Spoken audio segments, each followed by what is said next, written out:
Ready Yes. to go? Yes. All right. I want to welcome everybody to the April 20th Des Moines City Council meeting.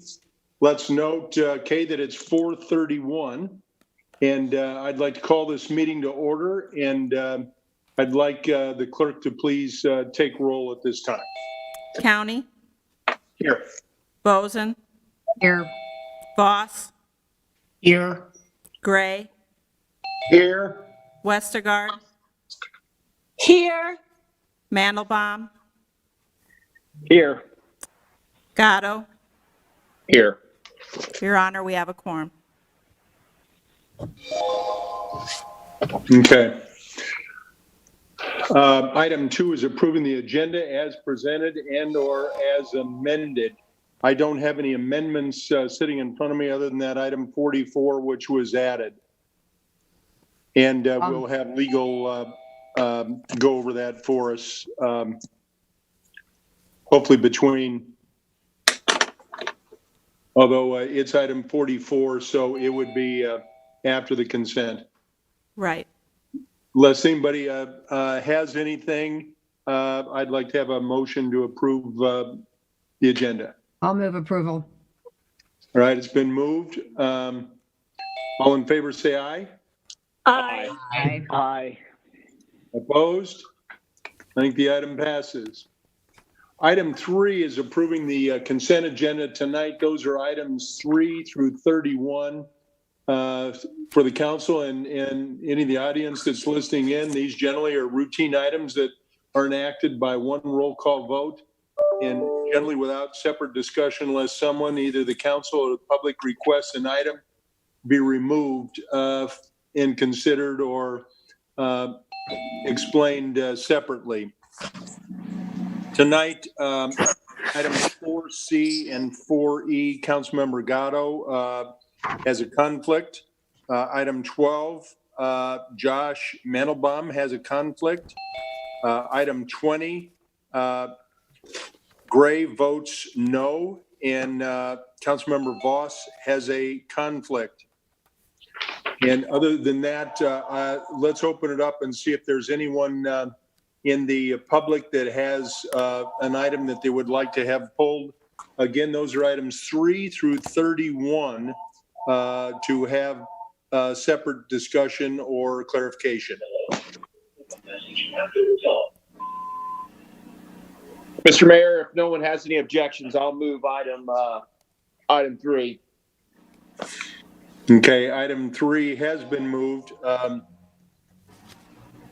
Okay, anybody have their hand up? No, Your Honor.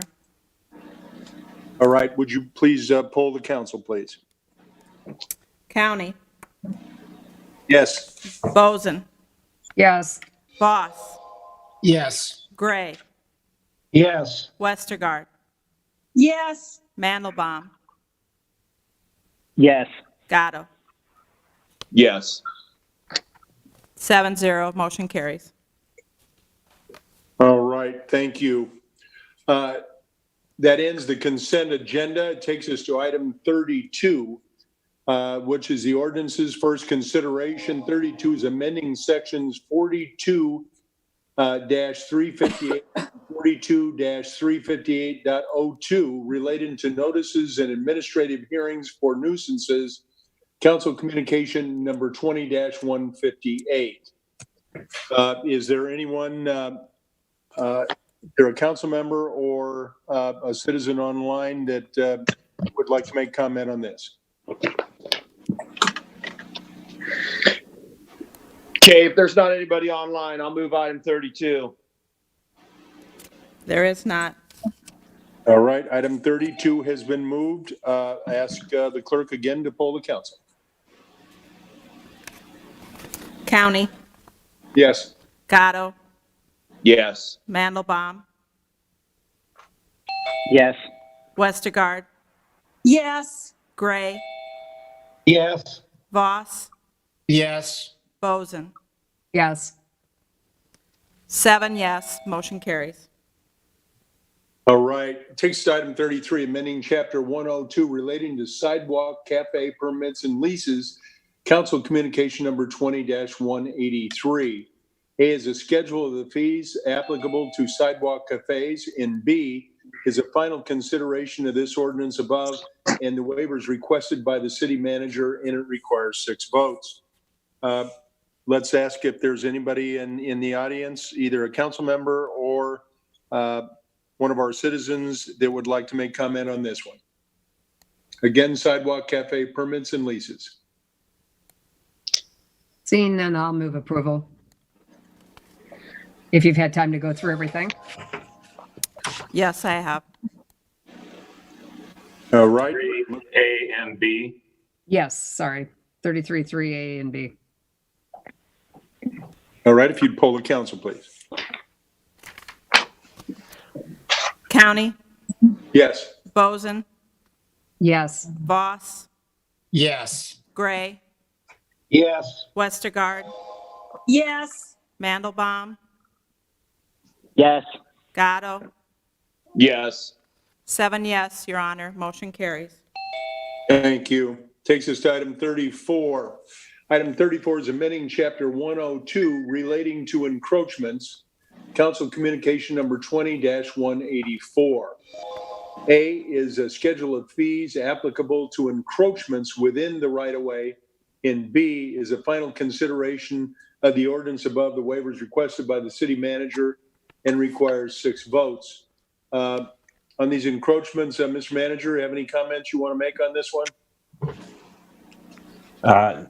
Just that they're cleanup and transferring those responsibilities from one department to the other, so it needed code changes. All right. Let's open it up and see if either council or any of our citizens on the phone or on Zoom would like to make comment. See none, Mr. Mayor, I'll move 34A and B. If no one has any comments. All right, thank you for the motion. Anybody? Hearing none. Madam Clerk, would you poll the council, please? County, Yes. Boson, Yes. Voss, Yes. Gray, Yes. Westergaard, Yes. Mandelbaum, Yes. Gatto. Yes. Your Honor, 7 yes, motion carries. All right, thank you. That brings us to the end of our ordinances and first considerations, and we've already worked through the consent agenda. This brings us to the hearings. There are items, again, 35 through 56, but the hearings are not scheduled to open till 5.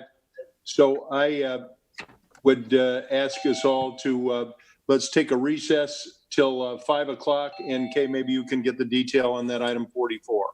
Yes. I would also like to note on here, anyone that is using a phone during the hearings to participate, to raise your hand, you have to hit *9. So that's with a phone, you hit *9. To raise your hand on the computer, it's on the right, it's at the bottom of the screen with participants, and then the right, raise hand on the right-hand side. To lower hand, it's the same button.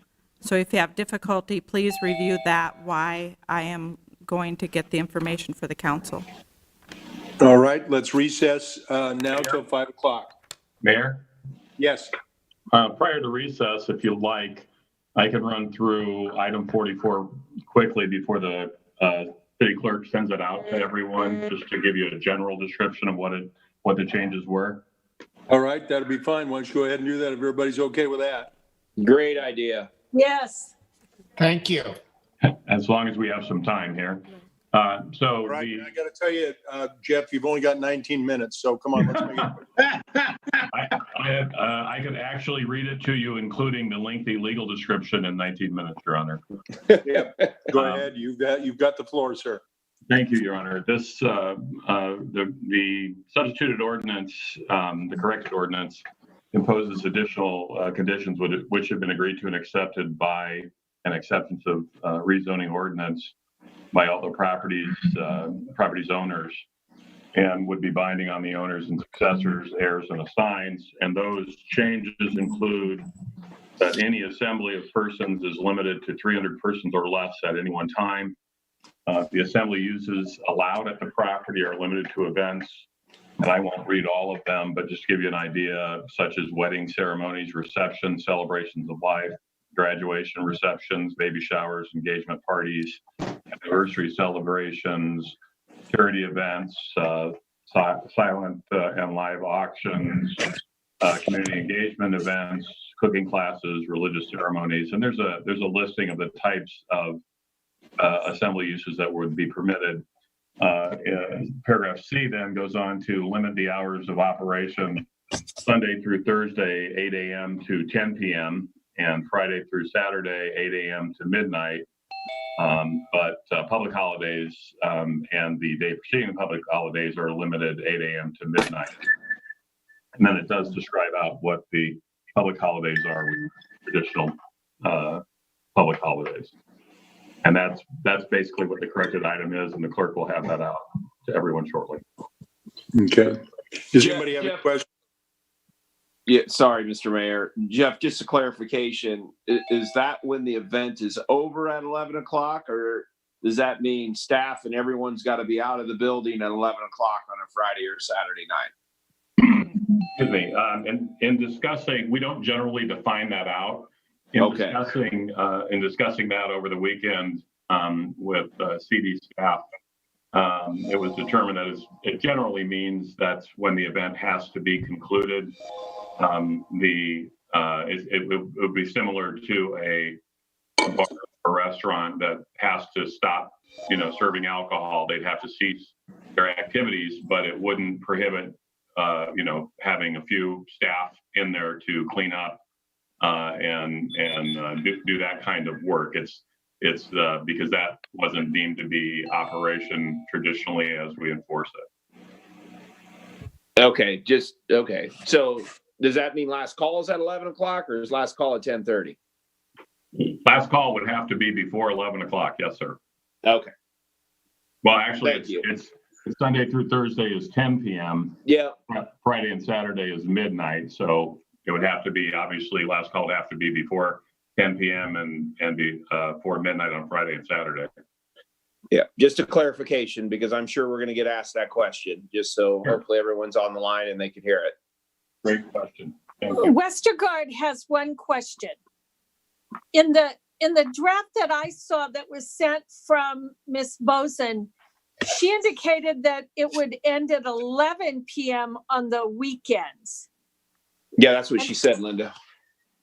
But did Jeff just say midnight? No. Yes. Yeah. No. It's midnight on Friday and Saturday and holidays is what our direction was.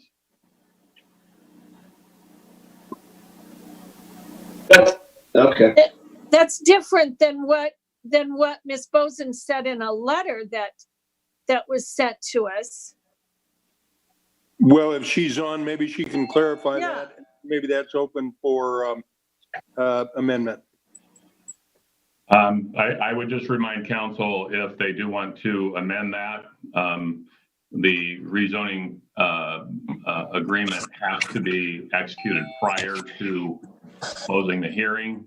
So that would mean the hearing would need to be continued this evening. Well, actually, Jeff, that would make more sense to me. It's going to be very difficult to end a wedding reception at 10:30 on a Friday or Saturday night, or any other type of event. So that does make much more sense than trying to push everybody out of there. Midnight is much more feasible. And is there still a mandatory police officer that will be there during the events when there's alcohol being served?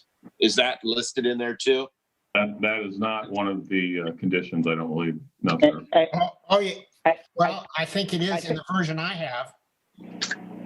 So I think we'll have an opportunity, and Okay. maybe the piece that might help in terms of clarification. There are zoning conditions, and this is the first part of the process. And maybe right now since we have 15 minutes and are going to have multiple zoning hearings, maybe it would make sense to have Mike Ludwig just talk about the various pieces of the process so that we have background going into the conversation, because there are zoning conditions. There is a layer where there's a conditional use permit in this process, and there's been discussion broadly about a good neighbor agreement. And so it would be helpful, I think, just to, prior to the conversation, just to help get everyone on the same page, that those pieces and what items are considered in each of those pieces might be helpful to get that background, because I think that's what is going to be part of the conversation. Okay. Kay, can you open it up for Mike? It's okay, we have him explain that right now, Jeff? He is open. Mike, you're open. Good afternoon, Mayor and members of council. Can you hear me okay? Yes. So what will be before you in a few minutes is the ordinance which would put zoning conditions on the property. This particular use also requires a conditional use permit for an event center, and it also requires a conditional use permit for beer, wine, and liquor sales consumption on premises. And it also requires a conditional use permit to build off-street parking within a flood zone. So if the property is to be used in this manner in the future, those steps remain for establishing that use on the property. The conditions, the Board of Adjustment has the prerogative to put any additional conditions they feel are necessary on an individual use on any one of those 3 conditional use permits. And so operational type things that aren't use or aren't, I would say, square footage limitations, things that would limit right now, for example, an event center, a small event center by our code is defined as up to 2,000 seating capacity. Well, so it would be appropriate to have a zoning condition then maybe to limit the seating capacity in the facility, which is, I believe, one of the conditions that's been presented. The hours of operation in a commercial zoning district are generally not restricted. And so putting a restriction on hours of operation would be we believe would be an appropriate zoning condition. And then other things, whether it's police presence or whatever else, those are things that typically would be maybe more appropriate to a conditional use permit. There's been a lot of discussion about the good neighbor agreements. And I know there were a lot of things that people requested as part of a good neighbor agreement. Those have historically been used for situations where there's an existing business, say an existing bar or a restaurant that already has a conditional use permit, or maybe it went into existence prior to us requiring a conditional use permit from the Board of Adjustment. So they already have an existing business, they already have an existing liquor license, say. Those have typically been agreements between the police department and the business operator. And so in those instances, it's to correct some sort of issue that's occurring and that we've received complaints about. In those instances, it runs with the business operator. So if that business ceases, then you have to get another agreement with any new operator that would go into that business. So the good neighbor agreement really doesn't run with the land like zoning conditions or conditional use permits, conditions on a specific use would carry with the land. So we believe that zoning and or conditional use permit limitations are the appropriate way to regulate a new business going into a property. So Mike, let me ask you this. So we've got to approve this, and then they have to go and get other so are they able to go get all those other approvals from the Board of Adjustment before they start construction? Or are we going to have them constructed and then see if they get that.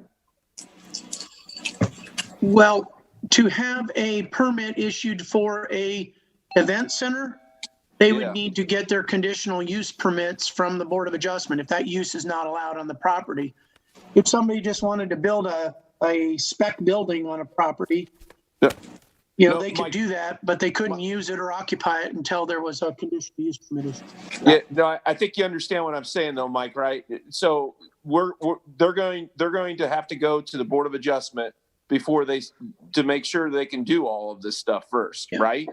Yeah, if they propose an event center and it proposed to have beer, wine, and liquor sales, consumption on the premises and parking in the floodplain, they would all of those would have to be approved by the Board of Adjustment before they could get a permit. Okay. And so after the first 3 readings, then they'll have to go do, so that'll be their next step before anything is constructed, correct? Correct. Okay. Now, if they came in with a use, say the current applicant goes away and somebody else wants to build something on the property and that use is permitted in the district, if that use doesn't require a conditional use permit, there is no going to the Board of Adjustment. They would submit plans. Let me tell you, for just enacting a new code, this isn't making it easier for this new business. It's a new code because they got to jump through a bunch of hoops just like they had to do before. So I don't know if we didn't code it right or what happened, but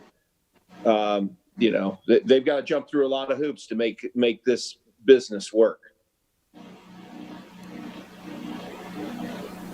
I hope that's not for all businesses, since we just interacted a code to make it easier for businesses to start a new business. It's not for all uses. It's for the uses that council approved as requiring a conditional use permit. So all event centers have to have a conditional use permit. That's what the new code says. Depending on the district, in this district, a conditional use permit is required because of the proximity to residential. Okay. Thank you. Mike, one other question, just a clarification. For those that aren't as familiar as those of us that lived over there for 15 years, the McDonald's, for instance, did they have to get parking in the floodplain? I'm not certain what the requirements were at the time the McDonald's use was established. I just know that under our new code, putting surface parking in a floodplain is a conditional use permit in this district. But that property would be at least as much in the floodplain as this one. Is that correct? Yes, it's existing. It's Yep. grandfathered. All right, thank you.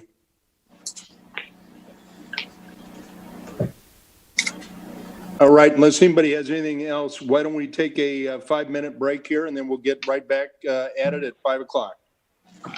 Thank you, Mayor.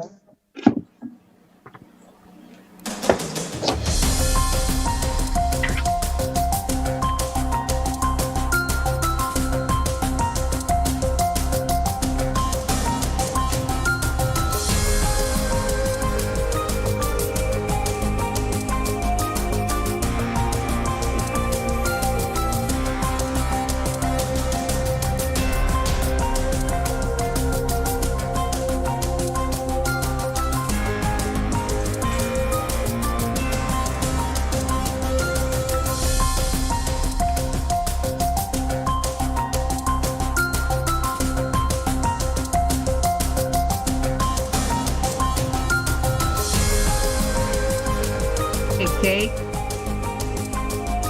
Did you want to mute us all since it's 5 minutes?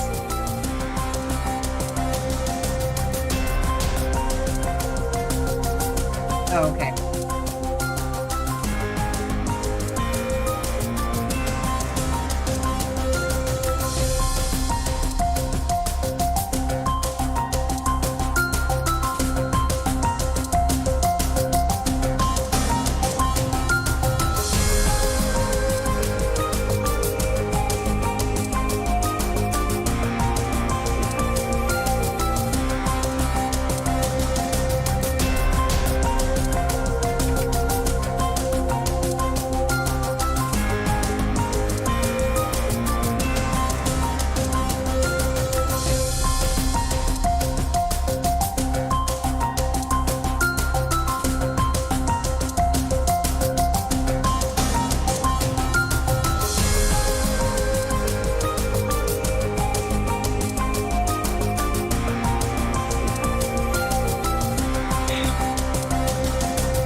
items is to open the hearings. And our first hearing item is item 35. Item 35 is on the proposed Sixth Amendment to the Urban Renewal Plan for Ingersoll Grand Commercial Urban Renewal Area, Council Communication number 20-163. Let's open up the hearing and first ask if any of the council members have any comments they would like to make on this.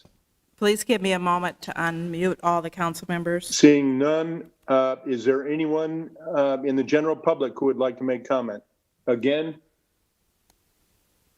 on the urban renewal plan for the Ingersoll Grand Commercial Urban Renewal Area. Mr. Mayor, hearing none. One moment, please.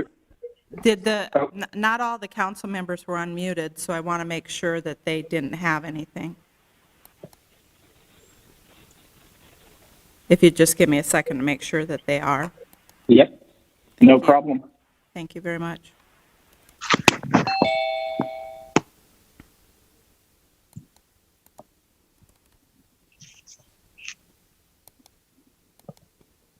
Okay, I think you've got them all now, don't you? Yes, I do. Okay, now you can move on, or take All right, the would you pull the council, please? county. Well, Yes. We haven't moved, have we moved it? I don't think he's moved it, Frank. Yeah, Did I stop him? Sorry, go ahead. Josh moved it. yeah, you said, I'll move it. I'll move item 35 now. Pull the council, please. County, Yes. Boson, Yes. Boss, Yes. Gray, Yes. Westergaard, Yes. Mandelbaum, Yes. Gatto, Yes. Yes. 7 yes, motion carries. All right, that takes us to item 36. That item is on the proposed 26th Amendment to the Metro Center Urban Renewal Plan, Council Communication number 20-162. Let's open up the hearing and first ask if there's any council members who'd like to make a comment on this one. Metro Center Urban Renewal Plan. Seeing none, is there anyone in the audience, Kay, that has a hand up?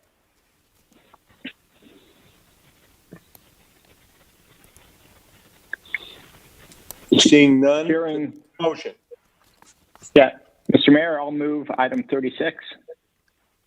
All right, item 36 has been moved. I'll ask the clerk to again pull the council. County, Yes. Boson, Yes. Boss, Yes. Gray, Yes. Westergaard, Yes. Mandelbaum, Yes. Gatto. Yes.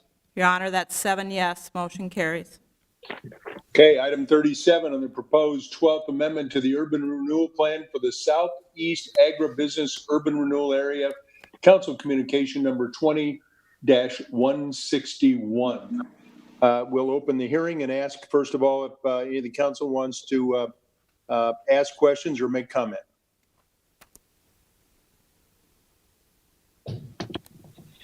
Seeing none, is there anyone in the audience who would like to make comment? Any citizens? Again, if there's anyone that's on a phone, in order to raise your hand and participate, you have to hit *9. Star Mayor. 9 if you're on the phone. Mr. Go. Mayor. Mr. Mayor, if there's no objections, I'll move item 37. Or no, All right, item no 37. further. Item 37 has been moved. Would you poll the council, please, Kay? County, Yes. Boson, Yes. Boss, Yes. Gray, Yes. Westergaard, Yes. Mandelbaum, Yes. Gatto. Yes. 7 yes, motion carries. All right, that takes us to item 38. Item 38 is on the proposed 16th Amendment to the Central Place Industrial Park Redevelopment Program, Urban Renewal Area Council Communication number 20-164. We'll go ahead and open up the hearing on this and see if there's any council members that would like to make comment.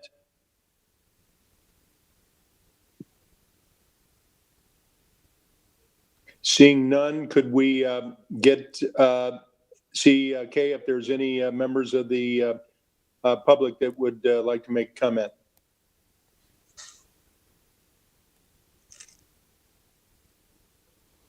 There are none, Your Honor. All right, could we get a motion on this one? Mr. Mayor, yes, that's a great area down there that continues to grow, so I'm going to move item 38.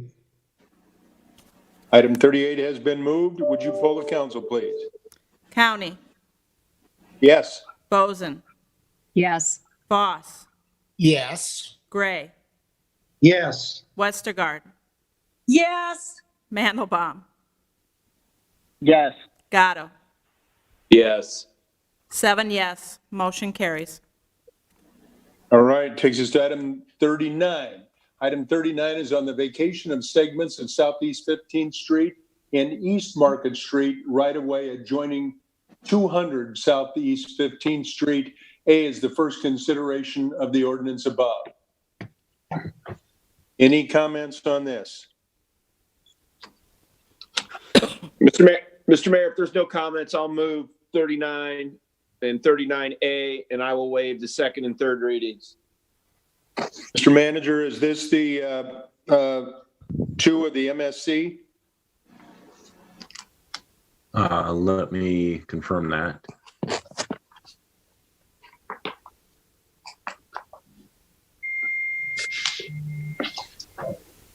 Actually, I would ask Steve if that is correct.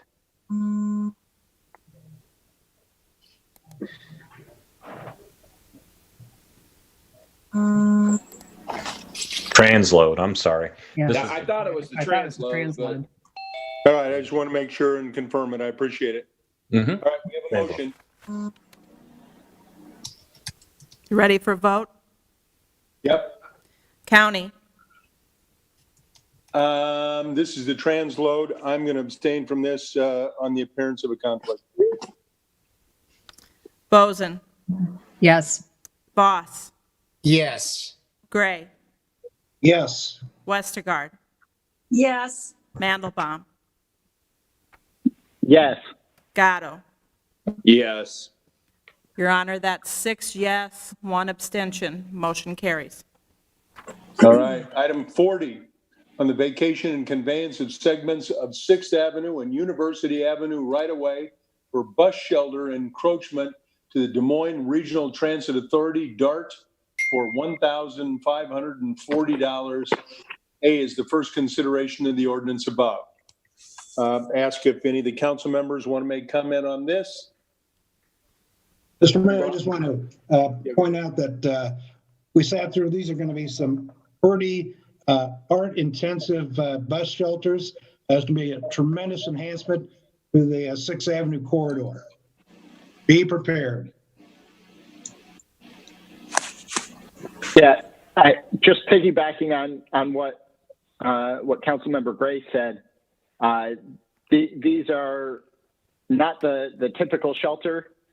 They are art shelters that it's a great program, partially enabled by support from Bravo, and it's a great way to both support transit and make the rider experience better for our transit riders, but also as a way to enhance the corridor and really integrate transit into the feel of the corridor. So this is a great project, and hopefully the success of this particular shelter will inspire more shelters of this nature throughout the community. And Westergaard would just like to add, the Public Art Foundation was very involved with the 6th Avenue corridor and with funding with this project also. If there's no All other right. comments, then I would go ahead and move 40 and 40A, and I'd like to waive the second and third readings. All right, motion's been made. As I am about to vote, I want to thank Josh, all of you on DART, and for having DART get the message out while they continue to supply very important transportation means as a necessity for so many of our citizens. They let everybody know that this isn't a social gathering event during this time, and that our bus transportation and usage should be for necessity use, and either to get to a job or get to the grocery store or get to the pharmacy and take care of the things you have to. But this isn't a time that anybody should be gathering at any place at this time as we try to work our way through this COVID-19. But with that motion, I'm going to vote yes.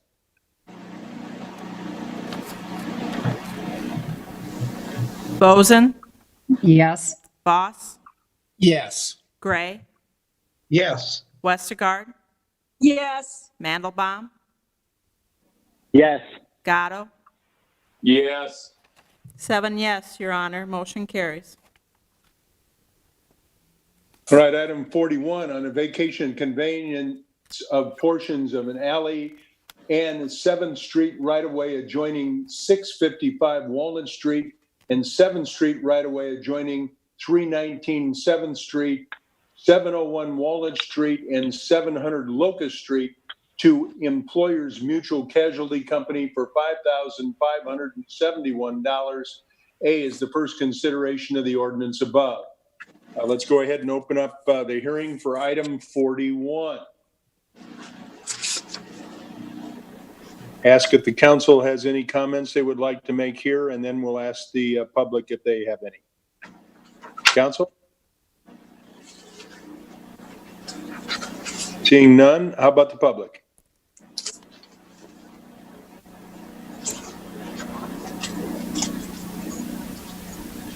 All right, seeing none, could we get a motion? Yeah, Mr. Mayor, I'll move item 41, 41A, and I'll move to waive the second and third readings as well.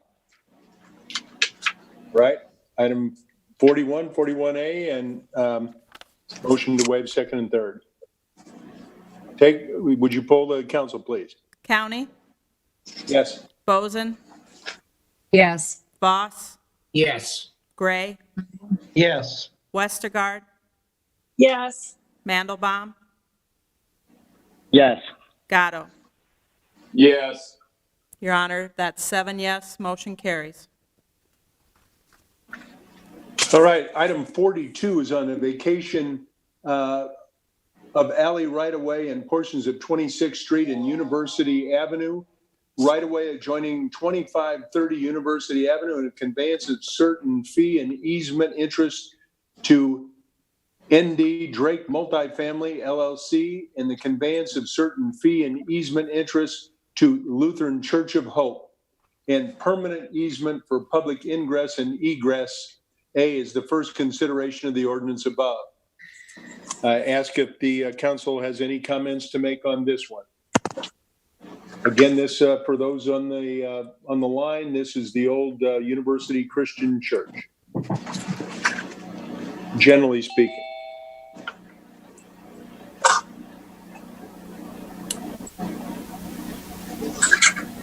No council members? How about any neighbors? Okay, do you see anything? There are none so far. I've gone through the whole list. There are none. Okay, could we have a motion? Again, item 42. Yep.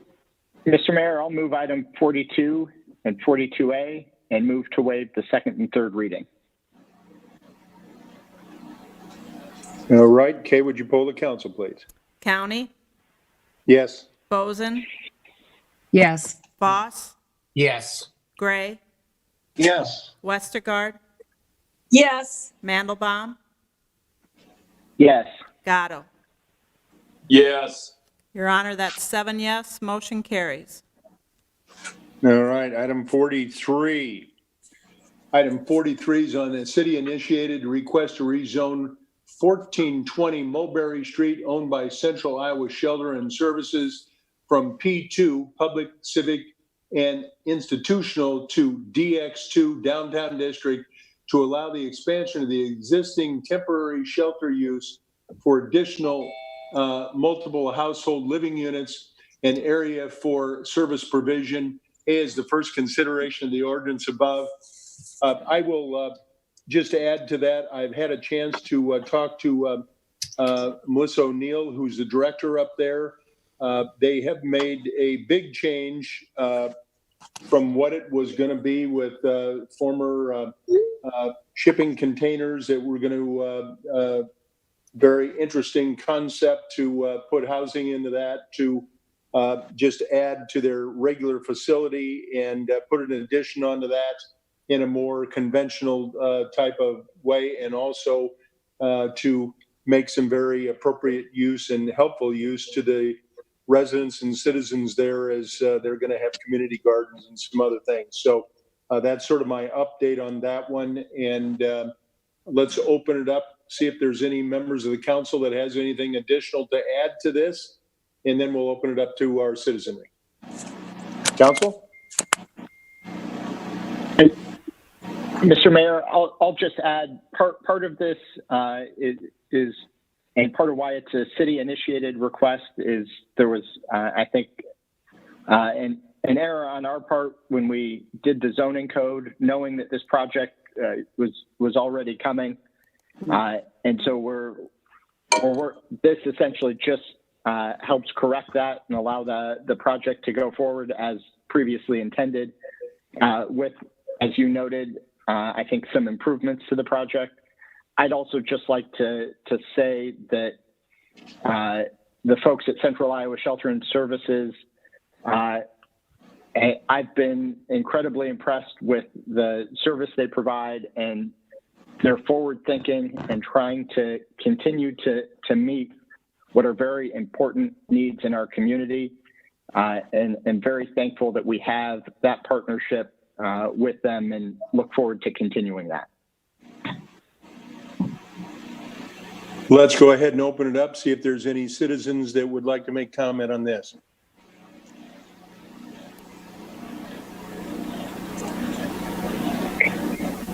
Hearing none, Mr. Mayor, I will move item 43 and 43A, as well as move to waive the second and third readings. All right, the item's been moved. Kay, would you poll the council, please? County, Yes. Boson, Yes. Voss, Yes. Gray, Yes. Westergaard, Yes. Mandelbaum, Yes. Gatto. Yes. 7 yes, motion carries.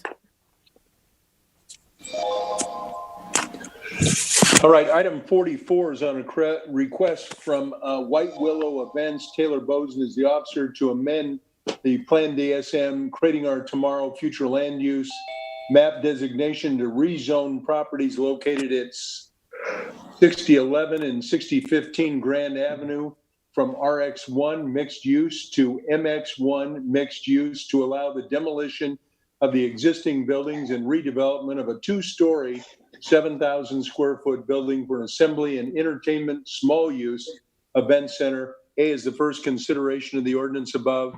And I want staff and council appreciate the discussion that we had prior to this. So I think that we have a better understanding of what's happening, and hopefully the residents do as well, because I think that this very clearly defines and pins down the uses, and not only for the neighbors, but also for the officers of White Willow, and appreciate them agreeing to do this and to make these changes and be much more restrictive. And also, quite frankly, after 9 years of abandonment of buildings down there, I feel like it looks like this will be a benefit to the neighborhood. But let's go ahead and open it up to the council for any comments, and then we'll open it up for our citizens. Council? I guess I was planning on waiting to hear from the citizens. I've got a a number of things that I would like to say, but I also want to wait and hear from the applicant and others first. I think that probably would be the best way to inform our discussion. Okay, that's fine. Any other council want to make comment? Seeing none, let's have, if Taylor Boesen is on, I'd like to open it up to her to explain what this White Willow Events project is all about. Taylor, you're unmuted now. You can take the floor. Okay. Can everybody hear me okay? Yes. Yes. Yes. Okay, perfect. So good evening. My name is Taylor Boesen. Before I get started, I just wanted to give a big thank you to City Council members for their time today, and to Josh Mandelbaum in particular for the time he spent assisting us in this procedure and talking to the neighbors regarding our project. I'm also thankful to all the neighbors who have participated in our neighborhood meetings and reached out to me directly and provided recommendations that can ease their concerns, while also being considerate and keeping in mind that our goal is to operate a successful business. This input has definitely made our vision stronger. To start, I would like to give a little bit of background of myself. I'm a Des Moines native. I attended Hubble Elementary, Merrill Middle School, Roosevelt High School. I have a ton of friends and family in that area. After high school, I went on to obtain my college degree in event management from Iowa State University and started my company, White Willow Events, my last semester of college in 2013. In a short time since opening, White Willow has grown from only a handful of events a year to now we plan more than 200 a year. I have a phenomenal team, a team that has grown alongside my business and who I consider family. And this team will continue to grow as we reach our business's next milestone. So a little introduction of Willow and Grand. It's going to be primarily a wedding and event venue. We do also plan on hosting an eclectic mix of events such as class reunions, graduation celebrations, baby showers, holiday parties, corporate events, galas, fundraisers, movie nights, and other similar events. Although we will offer a wide array of events, weddings have always been my forte, and given our price point, I anticipate that will continue to be the case. Willow and Grand is going to fit the coin term, is what we've been calling it, is commercial cottage, just to assure that it will fit seamlessly with the historical charm of the Waterbury neighborhood. And of course, the project will pay important city taxes and sales taxes. And further, it's imperative that we have a business model built for success, which is why we plan to provide diverse events, as the worst outcome would be another business on beautiful Grand Avenue that's vacant. At this time, I want to touch base a little bit on kind of the process and our journey of finding the perfect space, because it was not an easy one. Land in the heart of Des Moines is very hard to come by. I found myself, driving down Grand Avenue and witnessed the once vibrant Herndon nursery decay and succumb to the elements. Then I decided to just kind of take that leap and bound and begin the process of purchasing a commercial property. And this is my first time purchasing a commercial property, and I kind of wanted to talk a little bit about the timeline and the sequence of events that I took to ensure that I was doing everything properly. During our due diligence period, Des Moines was rezoned, the flood map changed, we learned much more about the property. Nonetheless, we continued moving forward towards our vision, a beautiful venue on the outer banks of the Waterbury neighborhood, and easily accessible right off of one of Des Moines' major intersections, 63rd and Grand Avenue. In August, we approached the Waterbury Neighborhood Association. We set up a meeting on September 12th. After we met, the association sent a glowing recommendation for the project. After our meeting, the city of Des Moines went under a moratorium where we were not allowed to have anything presented to the Planning and Zoning Board. During this time, we were approached by the property owners of 6011 Grand Avenue regarding leasing their lot for our project on 6015. Then the idea of building on 6011 with parking on the other lot came to light. On January 13th, we asked the Waterbury Association again if they would be in support of our 2 lots and received the following letter of response. Thank you for presenting the proposed new plans for the Willow events at 6011 and 6015 Grand Avenue in Des Moines.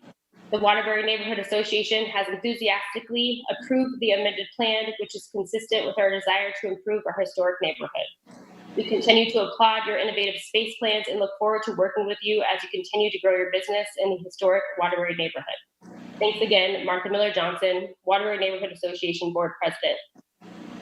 Once received, we set up a planning and zoning meeting. On January 23rd, a neighbor posted regarding the rezoning on the app next door. I graciously responded to each question and provided my contact information to anyone that would like to contact me directly with questions pertaining to our project. I received 2 phone calls, both of which were in support. And up until that time, I never received one phone call, email, text message, or message on the Nextdoor app from any of the neighbors. On February 6th, we presented before the P&Z board. Many supporters and opponents of the project waited to speak. However, due to the meeting's length, it was clear that the continuance was necessary to receive input from all parties. After the continuance was issued, my team arranged a second neighborhood meeting and invited surrounding residents by mail, notification on the Nextdoor app, and posted on social media. More than 40 people attended the February 17th meeting, some with positive feedback and excitement, and others with concerns. After the meeting, I thanked the neighbors on the Nextdoor app for coming and again provided my contact information for a third time. We went in front of the Planning and Zoning Board on February 21st, and the board's recommendation was in our favor. After the meeting, I did talk to a few neighbors and told them again to get a hold of me if they had any questions regarding the project. I also requested documentation on the Good Neighbor Agreement they referenced during the P&Z meeting, something I had not heard of prior to that night. On March 8th, I reached out to John Texter, a neighbor whose property line is next to ours, to discuss his opposition. After further discussion, he went from against our project to for it in its entirety. Mr. Texter is one of the closest properties to our project. On March 4th, I responded to the attorney representing several of the residents in opposition in regards to the Good Neighbor Agreement. This was noted in the body of the email that this was a draft and not the full version. I talked with Councilmember Josh Mandelbaum a few days later after I received, and he mentioned that he was in touch with the neighbors and that they were going to get an actual agreement typed up and sent to him as soon as possible. Nothing was received until this past Wednesday, April 17th. With little time and 33 points to address on the Good Neighbor Agreement, we thought it would be best to address the neighbors' concerns by proposing a multi-step process, which is a document I sent over to all of the council members and the Honorable Mayor. With that being said, I would like to move forward with outlining the steps. And I should also note this multi-step process was also sent to a few neighbors as well to get their feedback. Step 1, as a way of demonstrating our commitment, we agree as conditional elements of the zoning the following. The number of guests able to attend any event shall be limited to a maximum of 300 at one time. I will also agree to the uses per zoning conditions, and that's on the condition that you guys got this evening. And then I also wanted to note on there that live music shall be permitted to accompany the assembly uses allowed on the property, but concerts where live music performed for profit is the main event shall not be permitted. In Willow on Grand, hours will be limited to weeknight events will end by 10 p.m. Weekend will end by 11 p.m. Please note the event end time is 12 a.m. on the condition use. We're going to work to further refine this down at the Zoning Board of Adjustments. It's much more restricting to go about the 11 p.m. And so we just want to make sure all cleanup is done by midnight and not restricting our staff. But all events, like I've mentioned multiple times before, will end at 11 p.m. Zoning and conditions will affect the property, not the ownership, meaning the conditions run with the land, even if the property is sold or transformed. The building must be designed with material that meet or exceed all local building requirements that address noise and sound, whereby the impact on the neighborhood is minimized. Step 2, Willow on Grand will continue to work with neighbors. We will continue to address items that are not generally subject to zoning approvals. Nonetheless, we will attempt to be transparent and generous in our ability to all ideas. We'll present guidelines for all rental agreements at Willow and Grand, which will address the following. Off-duty police officer policy to require certain size events to have off-duty officers. Light buffering between Willow and Grand and adjacent residential neighbors. Staffing plan, which will include a commitment that Willow and Grand personnel will be present at all events. Ongoing communication plan for neighbors, including office hours and contact information. Restrictions for outdoor activities at the facility. Parking and traffic management on local streets. Sound and noise management and monitoring policy. And Willow and Grand will maintain appropriate insurance levels to protect its guests and property. Step 3, zoning approval of second and third readings on May 4th. We will submit a letter detailing out commitments to a business plan that respects neighbors and building, and materials that will make the neighborhood proud. Step 4, site plan review. Step 5, Board of Adjustments review and approval. At each step, Willow and Grand will address ideas and opportunities to improve the project and ensure success of the business. This is a public process, and we respect and embrace the opportunity to strengthen our plan with innovative ideas from the public. We do not anticipate that all neighbors will agree to all aspects of our plan, but we will continue to make a good faith effort to listen and thoughtfully consider all options. To conclude, we want to be a venue that Des Moines is proud of and known for.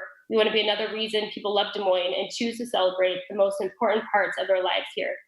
If we have the chance to join the community, we look forward to doing what we can to lift up and support the surrounding neighborhood.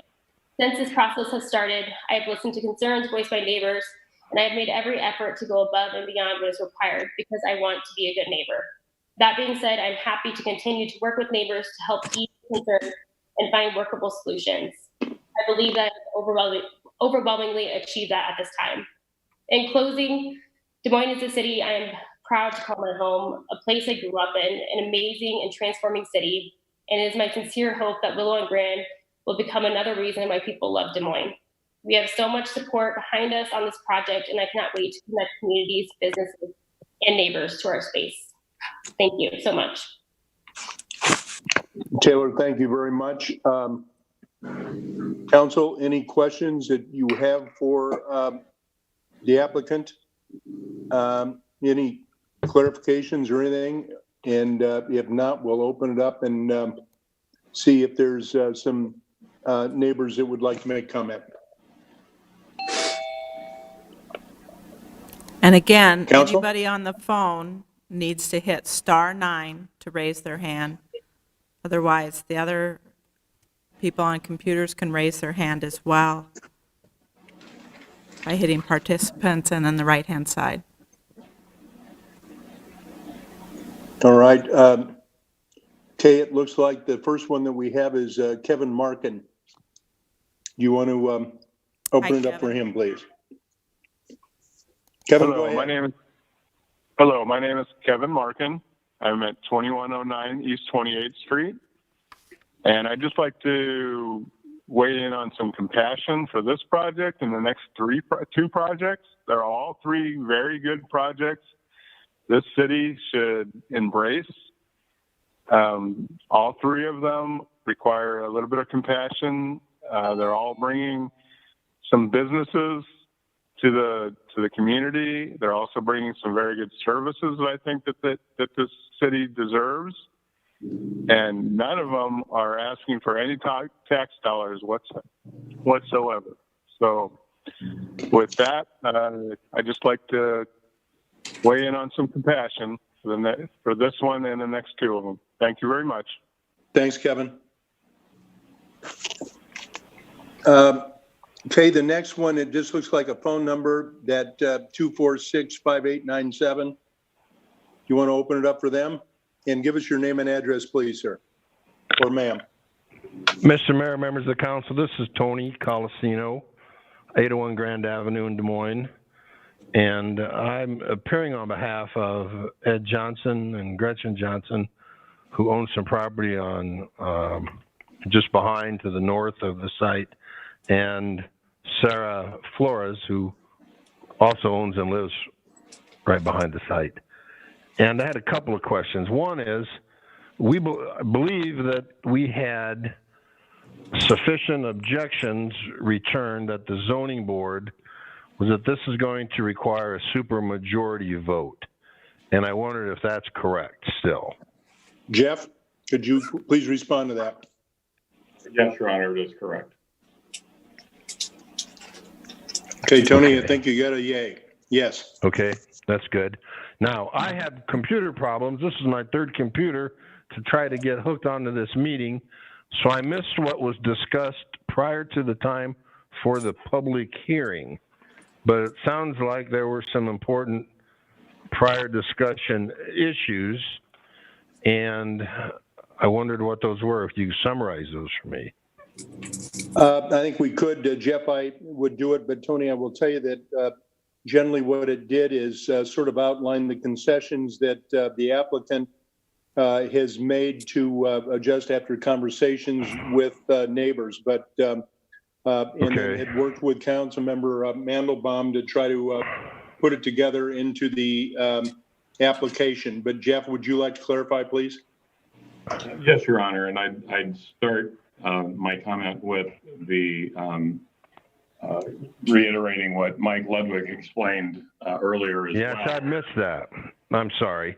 Yeah, so what Mike explained is that we have both zoning conditions that have been agreed to in writing by the applicant, and then there are a number of other conditions that would come out in any conditional use process that is included in the overall getting started process for this particular project. The rezoning ordinance itself has a couple of main components, one of which is that any assembly of persons is limited to 300 persons or fewer at any one time. The assembly uses are specified, limited to events such as wedding ceremonies and receptions, celebrations of life, graduation receptions, baby showers, engagement parties, and anniversaries, birthdays, reunions, fundraisers, charities, and it goes on. And there's quite a number of them that it's limited to political events, speaking engagements, business meetings. But the last paragraph makes clear that live music is permitted to accompany an assembly use allowed on the property, but concerts themselves where live music is performed for profit as the main event is not permitted. Well, that's good. The hours of operation are limited Sunday through Thursday, 8 a.m. to 10 p.m., and Friday and Saturday, 8 a.m. to midnight, with the exception of public holidays, which and the day preceding public holidays, which are 8 a.m. to midnight. And then the holidays are traditional holidays: New Year's Day, Martin Luther King birthday, Memorial Day, Independence Day, Labor Day, Veterans Day, Thanksgiving, and Christmas. Now, do I understand that Taylor said that she'd be willing on weekends to limit the time to 11 p.m.? That's what she said. Okay. See, there were some good neighbor agreement points, which I had seen. In fact, I drafted those, and just don't know where those stood. And we thought that we could work something out with the applicant, but we just, unless she's had discussions with other people, and there are a lot of neighbors here that are concerned about that, I have not, although I've emailed with Taylor, I have not had any direct discussions regarding any of these points with her. And, you know, our group would certainly like to do that. We seem to be moving in the right direction. Okay. Tony, thank you very much. I appreciate your comments in here, and hopefully the explanations not only of Taylor but also Jeff kind of gives you a little more solid understanding on yeah, it does help on this thing. But we don't think we're going to go with 3 readings tonight, do we? I don't believe so, but we would certainly not like that without trying to hear what all the conditions are going to be. And Josh, so you want to in make any a comment? Yeah, I can jump in, and I think Taylor said this as well, but I'll likely be the one making the motion. We'll only do 1 reading this evening, and the goal will be to have additional discussions between now and the next reading on the items that would be relevant, particularly for the Zoning Board of Adjustment, even though we're not there at the process, but to try and get more comfort among the neighbors on those issues, which I think Taylor sort of walked through a number of them that she's already given thought to and is working on. That's good to hear. Okay. All right, let's move on. Looks like Russ Bitterman. Russ, you got your hand up. If you would unmute him. Russ, floor is yours. Thank you. Thank you. Can you hear me? Yep. Okay. Russ Bitterman with ID8 Architects. have been retained by Taylor to be the architect for the project. Originally, I was involved in helping her with understanding and explaining some of the acoustic and sound issues that were being brought up by the neighborhood. I've got a number of things that I can talk about in that regard, but I don't know. If you could do that real quickly, I think that might assuage some of the concerns that some of the neighbors have, at least help do so. So appreciate it. Okay. Well, understandably, our neighborhood, my residence is 6044 North Waterbury, so I'm a neighbor nearby, not in the 250 square foot radius of the project, but I am just a short throw away from it, and look forward to having, as a neighbor, I look forward to having this amenity in our neighborhood. But our neighborhood has had problems in the past with the Val Air and the sound that comes out of there. So naturally, there are people that are a little leery about hearing Event Center. So this was 10 years ago, and I was invited then to join with the West Des Moines officials and their leaders and the Val Air management to review and revise their sound ordinance. The end result there in West Des Moines matches very closely with the changes that have been made to the sound ordinance adopted by the city of Des Moines. There's 3 points that I make about regarding this project. First, the sound system. The Val Air is a concert venue, obviously much larger, and they've spent hundreds of thousands of dollars on their sound system, and then most of their acts that they bring in rival that or exceed that system. This center will not have the need nor the budget to match that. I mean, we'll have DJs and things like that, but not the ability to pump out the sound that the Val Air does. The sound levels, 85 decibels, is similar to a gas-powered lawnmower, leaf blowers, and it's identified by the National Institute of Occupational Safety and Health as the maximum sound level before hearing loss occurs. After 2 continuous hours, hearing damage can still occur. 100 decibel is considered the most that you would ever have for a reception venue. This would be sort of like an approaching subway car or a car horn. Anything more than 15 minutes of exposure is threatening hearing loss. And a smaller speaker system will not be able to produce sub-bass sounds that are typically found, specifically like we had from the Val Air. So if we think about the construction of this, the new facility can be tailored to what is needed based on the use and to meet the sound ordinance.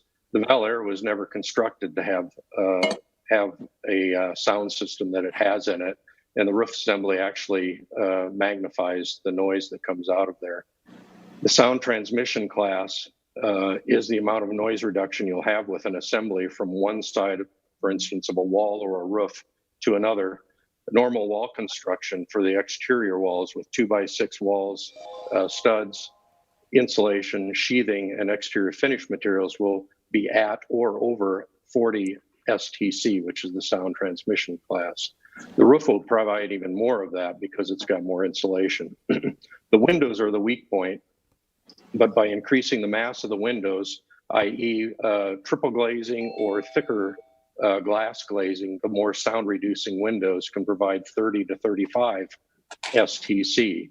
So even with a venue that has 100 decibels, you get to 35 STC, you subtract that from the 100, and the sound transmitted to the exterior will be about 65 decibels, which is what the city ordinance requires, is 65 decibels maximum.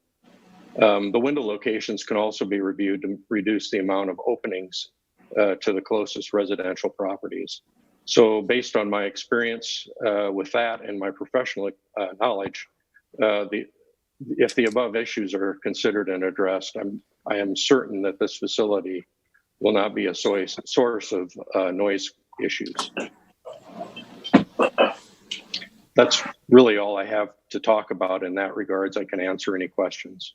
All right, Russ, thank you very much. Anybody have any quick questions for Russ?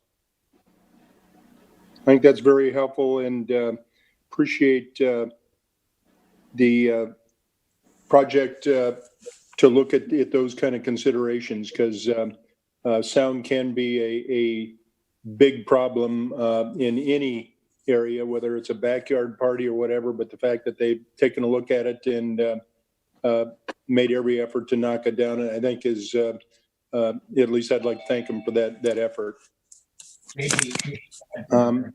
Let's move on. Looks like the next person is Bill Elson. Bill, let's open it up for you. The floor is yours. Yes, Honorable Mayor and Council members. I'm Bill Elson, 712 Polk Boulevard. As a resident of the Waterbury neighborhood and also as an owner of commercial property on the west side of Grand since 1998, I'd like to voice my support for the project. I'm currently one of the owners of 6,000 Grand, which is directly across the street from the office. I have a stand-up desk. I look out on Grand every day at this property. It's a blighted property. No offense to the Herndons, but since that business is closed down, there's weeds. It looks vacant. It's ugly with a fence. And the building next door is certainly a functional building, but it's certainly not enhancing the neighborhood at all. I have agreed with Taylor and her group that we would offer overflow parking at our office building, provided that there was a safe shuttle across to her building if needed. And I guess the main reasons that I support the property is that there's something has to happen there. This is a flood zone. It's a blighted property, and we need some property tax base. And when you think about it, the economic development impact of this is going to be huge. People come to weddings from out of town. The young kids that are getting married here, their folks live in rural Iowa, and they're coming here. They're going to go to the art center. They're going to take tours. They're going to do photographs. They're going to stay downtown and patronize the restaurants and bars on Court Avenue and the Western Gateway. So it's going to be a tremendous boon for not only that neighborhood, but also central Des Moines. And I look very forward to looking out the window at that beautiful facility that she's going to create someday. Thank you very much for your time and consideration. All right, Bill, any questions for Bill? All right, thank you. Looks like next hand up is Riley H. Riley, if you'd give us your name and address, please, appreciate it. Yes. Yep, Riley Hogan here. I'm a 5909 North Waterbury Road. I'm a resident of the Waterbury area. I've been a resident for the Waterbury area for the past 12 years, and you can frequently find me and my family on the trails and at the restaurant Viva down there. I've become very familiar with the potential development opportunity with the Seed and Nursery 6+ years ago. When the Seed and Nursery came up for sale, I immediately began brainstorming it and pursued it with some resources in the restaurant and bar industry. After many failed attempts to make a project work due to FEMA restrictions, which include demoing of the existing building and raising the site 2 feet, we began to realize that it was problematic. I'm glad we're not here talking about a car wash, an auto zone, or another fast food like restaurant. What we're talking about tonight is a great investment into our community. It's a significant investment into a blighted area, and the investors and developers have demonstrated their willingness to work with everyone to the best of their abilities. Thank you. Riley, thank you. Does anybody have any questions for Riley? Hearing none, let's move on. Looks like the next hand up is Ramona Wright. Ramona, the floor is yours.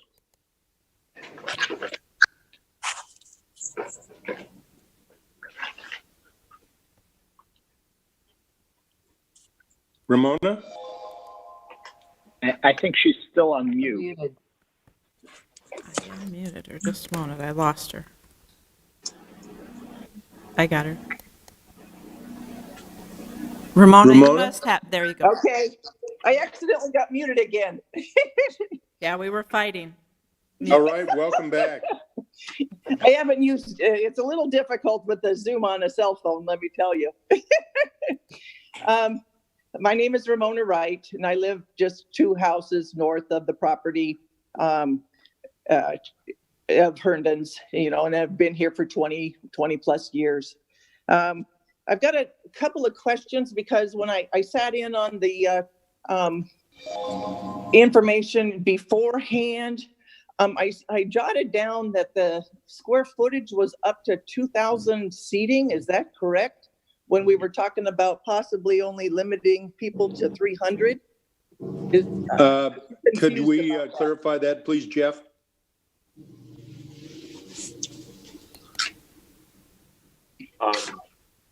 That the limit on the persons that's in the ordinance is 300, but I think Mike might have to answer the square footage issue. I think the 2,000 related to the size of the event center. Well, and more importantly, is Taylor still on? Yes. Taylor, what number are you talking about? I don't know what the exact capacity is, but on the condition use that we're trying to set forth, it would be no more than 300 persons. Okay, so thank you for clarifying, Ramona. It's not 2,000. Okay, because I get a little confused as far as, you know, because we were talking also, there was the talk of like the police officer there, and I thought that the whatever this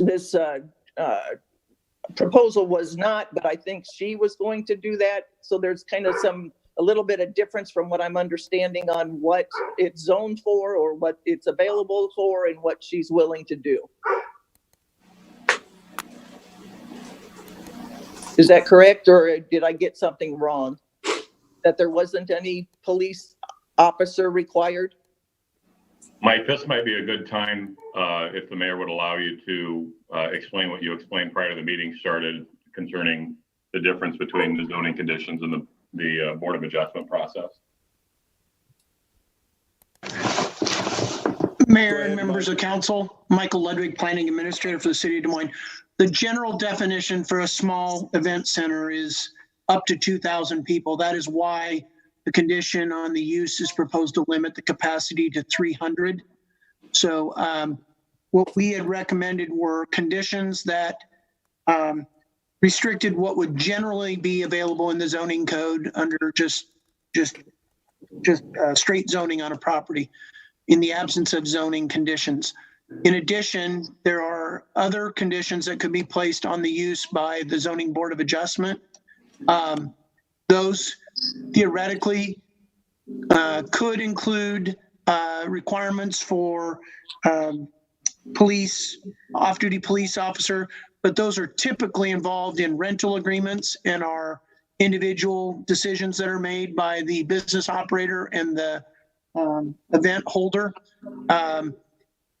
The state liquor code does prevent any sort of restrictions tied to the actual beer, wine, or liquor sales on a property, but those types of conditions do not or could be placed on an event center use separate of beer, wine, or liquor sales. Okay. All right, thanks, Mike. Ramona, did that help? Yeah, it does help. You said I'm not as familiar with some of the information that was, you know, getting relayed, so I wanted to make sure I had that correct. Because, like I said, 2,000 people sounded a whole lot more than 300. Yeah, that's a whole lot more than 300 exactly. You know, there's still the concern as far as this off-street parking. If that, you know, how well it will work, I don't know. I still have my concerns about traffic going through our neighborhood with, you know, on the weekends and, you know, most likely Friday, Saturday, and Sunday will be booked, you know, every day. So that's just definitely a concern. Like I said, I was just trying to understand where we're at and what was part of the zoning and what's part of the stuff that we're working on. Taylor, is this a Sunday venue? We will be doing Sunday events, but again, we'd adhere to the condition use in terms of the time limits. we don't see a lot of events taking place on Sundays, but again, on the breakdown of events on there, we do have the option to have anything religious on there, or Sunday brunches, or yoga on the lawn. Those are just kind of things I can think of that would potentially happen on a Sunday. And what would the hours be on a Sunday? The hours on Sunday would be 8 to 10. Okay, thank you. Mr. Mayor, how many parking spots, or maybe Taylor can just answer, how many parking spots are you gonna think about having there? This is Councilman Gatto, sorry. Did you want me to respond? Sorry. Yeah, if you've got a count, and then of course we had Bill, who has a rather large property across the street that said that he's worked out an agreement for parking over there. But go ahead, Taylor. Yes. So currently, as we have it laid out, we have roughly 64 parking spaces on the property, which, and Russ can maybe chime in at some point too, which is compliant with what the city's requesting. With that being said, we have obtained a lease agreement with the lot across the street, and then so it's just to the south of our property, and then also to the east of our property. Michael Hallsworth law firm is also willing to lease his lot to us. And then in addition, I've also reached out to Keck Parking, which I have a working relationship with, to set up shuttle and valet services if we need to. And one other thing I just wanted to point out in terms of parking, the average event size we see is likely going to be well under 200. I want to say the average wedding is right around, that 175 is typical. And we also see younger people utilizing Lyft and kind of shuttle services instead of driving to the property as well. So definitely making sure in our rental agreements with our clients or our guests to make sure that they know of the parking options and try to limit to it as best as possible. So Taylor, will you have most of your staff park in one of those other parking spots across the street? Yes. Councilmember Voss, it looks like your hand is up. Yes. I tried to catch Mike before he got off the phone. This is Councilman Carl Voss. And Mike, I wonder if you could just review the background about good neighbor agreements and how they've been used in the past. I think that conversation took place before 5 p.m. Some of the people listening in may have missed that portion of the conversation. Mayor, members of council, Michael Ludwig, planning administrator. Typically, good neighbor agreements have been utilized by the city for existing business operations that may have been in existence for quite some time. Certainly, several of those have been, it's been used several times where the business maybe predated our requirements to go to, say, the Zoning Board of Adjustment for a conditional use permit to get beer, wine, and liquor sales or consumption on the premises. So it's usually or typically been used as a method to resolve issues with an existing business that's predated current regulations in the code. And so under this circumstance, those good neighbor agreements don't run with the land, as we call, as a zoning requirement. They're basically an agreement between the operator of the business and say our police department to try and resolve some sort of concerns that have been brought to the attention of the city. In order for conditions to run with the land, which we believe is a much more stringent requirement, we believe that either placing zoning conditions on a property and or conditions on the conditional use permit for a property, which this particular use, the small event center, because of the zoning that is proposed, a small event center is a conditional use permit or requires a conditional use permit by our new code. Our new code also requires, in order to sell beer, wine, and liquor for on-premise consumption, that they have to seek a conditional use permit from the Board of Adjustment to do that. And it also requires for an off-street parking lot to be developed in a floodplain for them to get a conditional use permit from the Board of Adjustment. So some of those are specific to the zoning, the specific use that is proposed and the specific zoning of this property because of its relation to a floodplain or its relation to residential uses that surround it. So we believe zoning and conditions on the conditional use permit are more appropriate than a good neighbor agreement. I think you've answered my question. I think bottom line, you've said that there are better ways to handle this than in insisting on a good neighbor agreement.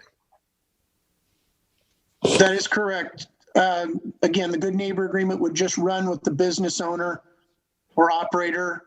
If that operator ceased, you'd have to negotiate another agreement with a new operator. By putting it under zoning and conditional use permit restrictions, it runs with the land. Mike, thanks. That's a great clarification. All right, thanks, Mike. Let's move on to Billy Kirby. Billy, it looks like you have your hand up. Yes, thank you. I live at 6001 Walnut Hill Drive, and as a neighbor whose family home is within 250 feet of this proposal, I and most of my neighbors stand opposed. Since learning about this plan, our neighbors joined together, coordinated several neighborhood meetings, contacted city council members, spoke in opposition at hearings, and continue to navigate our options to do what we can to stop the project from going through. All along, while engaging our city in this civic process, we've accepted our NIMBY status. We've had our neighborhood compared to the East Village. We've been told that there are a lot more of these event centers around than we think. We've been told that this is good use for the corridor, that it'd be good for the city of Des Moines. And I was even told, well, I wouldn't live that close to Grand. Needless to say, our concerns have been minimalized at just about every step of the process, to say the least. The idea that this project was a foregone conclusion by various city staff is something we realized early on and something that strengthened our will to appeal. The applicant did not and has not reached out to us, the neighbors living in direct proximity to these properties. These are the people who will be directly impacted by this business. The Waterbury Neighborhood Association has since submitted another letter since learning of our concerns. The first that any of us within 250 feet learned about this project and proposal was by notification from Planning and Zoning that this was a request up for a hearing. So covering all of our bases, we banded together and sent over some items for a good neighbor agreement and have not heard or had a proper meeting with the applicant to address those concerns since. The applicant's meeting was an open house, her neighborhood meeting. That was not an actual meeting. And to us, this just is not the start of a beautiful relationship, nor is it anything close to what Mr. Rogers teaches us about being a good neighbor. We've submitted our names, collected signatures for a petition, and gave voice to our objections at 2 hearings. You all have the packet. You know why we object to this project in our neighborhood. Most people who are not connected in some way to the applicant tell us that they understand why we wouldn't want this down the street, and they wouldn't want it down their street. And if the applicant had just about any other last name, I'm honestly not even sure we'd be here right now. Now, save for this busy bike route and occasional train, our neighborhood is pretty quiet. An event center specializing in wedding receptions every weekend drastically changes that quiet neighborhood. That's not out of fear, that will be a fact. When most of us are returning home to turn on our lamps and tuck in our children, the party at the event center will just be getting started. And the noise of a party is one thing, and it sounds great to have all of those design implementations in place. But the noise of activity after the party is over is probably more disruptive. People conversing, car doors slamming, headlights shining into windows. This parking lot would actually be in people's backyards. Now, we've had to frame our position into plan and zoning terms, sound ordinances, and ratios of peoples to cars and the like, but none of that addresses the fact that a potential business like this set in a neighborhood disrupts what it is to be at home in a neighborhood. The current businesses in this mixed zone operate during traditional business hours, and they're not inviting 100 to 300 people at once for a milestone celebration each weekend. They're smaller in scale and appropriate for the type of mixed-use buildings that are tucked into this residential neighborhood. This type of business just does not belong so close in proximity to homes. Keep the zoning strict to protect the neighborhood. There's no shortage of appropriate places to hold receptions in Des Moines. We're asking you to help us discourage the establishment of this project and vote no on this rezoning request. By voting no on this request, your leadership sends a message that you will protect the interests and quality of life for people and their homes over the profits, and that as a community, we value and respect the integrity of what it is to be a residential neighborhood. I thank you for your time. Billy, thank you. Anybody have any comments or questions of Billy? Oh, All right, thank you. Looks like Lindsay has her hand up. Lindsay Oster, thank you, council and mayor, for allowing me to speak. I live at 6034 North Waterbury Road, and I am speaking in support of this project. I realize I do live several blocks away, but I have known Taylor since she was Taylor Thompson back to her days in middle school and high school. And I'm very proud to say that I do know her. I have seen her become a young, successful businesswoman and entrepreneur in the community. I think that it is time to have this property cleaned up and to have something go in there that will be an ongoing business, effective, and will put the property back on tax rolls. I honestly believe that Taylor will continue to work with the neighbors and to be very sensitive to their desire to have a good life in the neighborhood. So that is my perspective, and I am hoping that you support this project. Lindsay, thank you. Anybody have any questions of Lindsay? All right. We have another hand up. It looks like Mike Laval. Mike, floor is yours. Yes, thank you, Councilman and Mayor. Michael Laval, I live at 435 49th Street, and I do events around town through two locations, Des Moines Embassy Club, Riverwalk Hub, Des Moines Botanical Garden, World Food Prize, River Center, and even on a riverboat once in a while. So really familiar with the event business, and I would like to vouch for the credibility of Taylor Boesen. It's not an exaggeration to say I've done more than 1,000 events with her, and there's never been an issue. She's a reputable operator. I am sure this is going to be a beautiful addition to Grand Avenue. Everything that they touch is a beautiful addition to their neighborhood, all their locations, and I certainly am sympathetic to the neighbors' concerns, but I think they'll find in reality that it's just not what they are afraid it's going to be. That these event centers, such as Taylor is doing, are a real asset to the community. And maybe now, while we're not able to assemble, we understand even more how important for a community it is to have places to assemble and get together. So thanks for your time. And if anybody has any questions, I'm happy to answer them. Thanks, Mike. Anybody have any questions of Mr. Laval? Seeing none, let's go ahead. It looks like Gretchen has her hand up on her iPad. Yes, hello. Hello.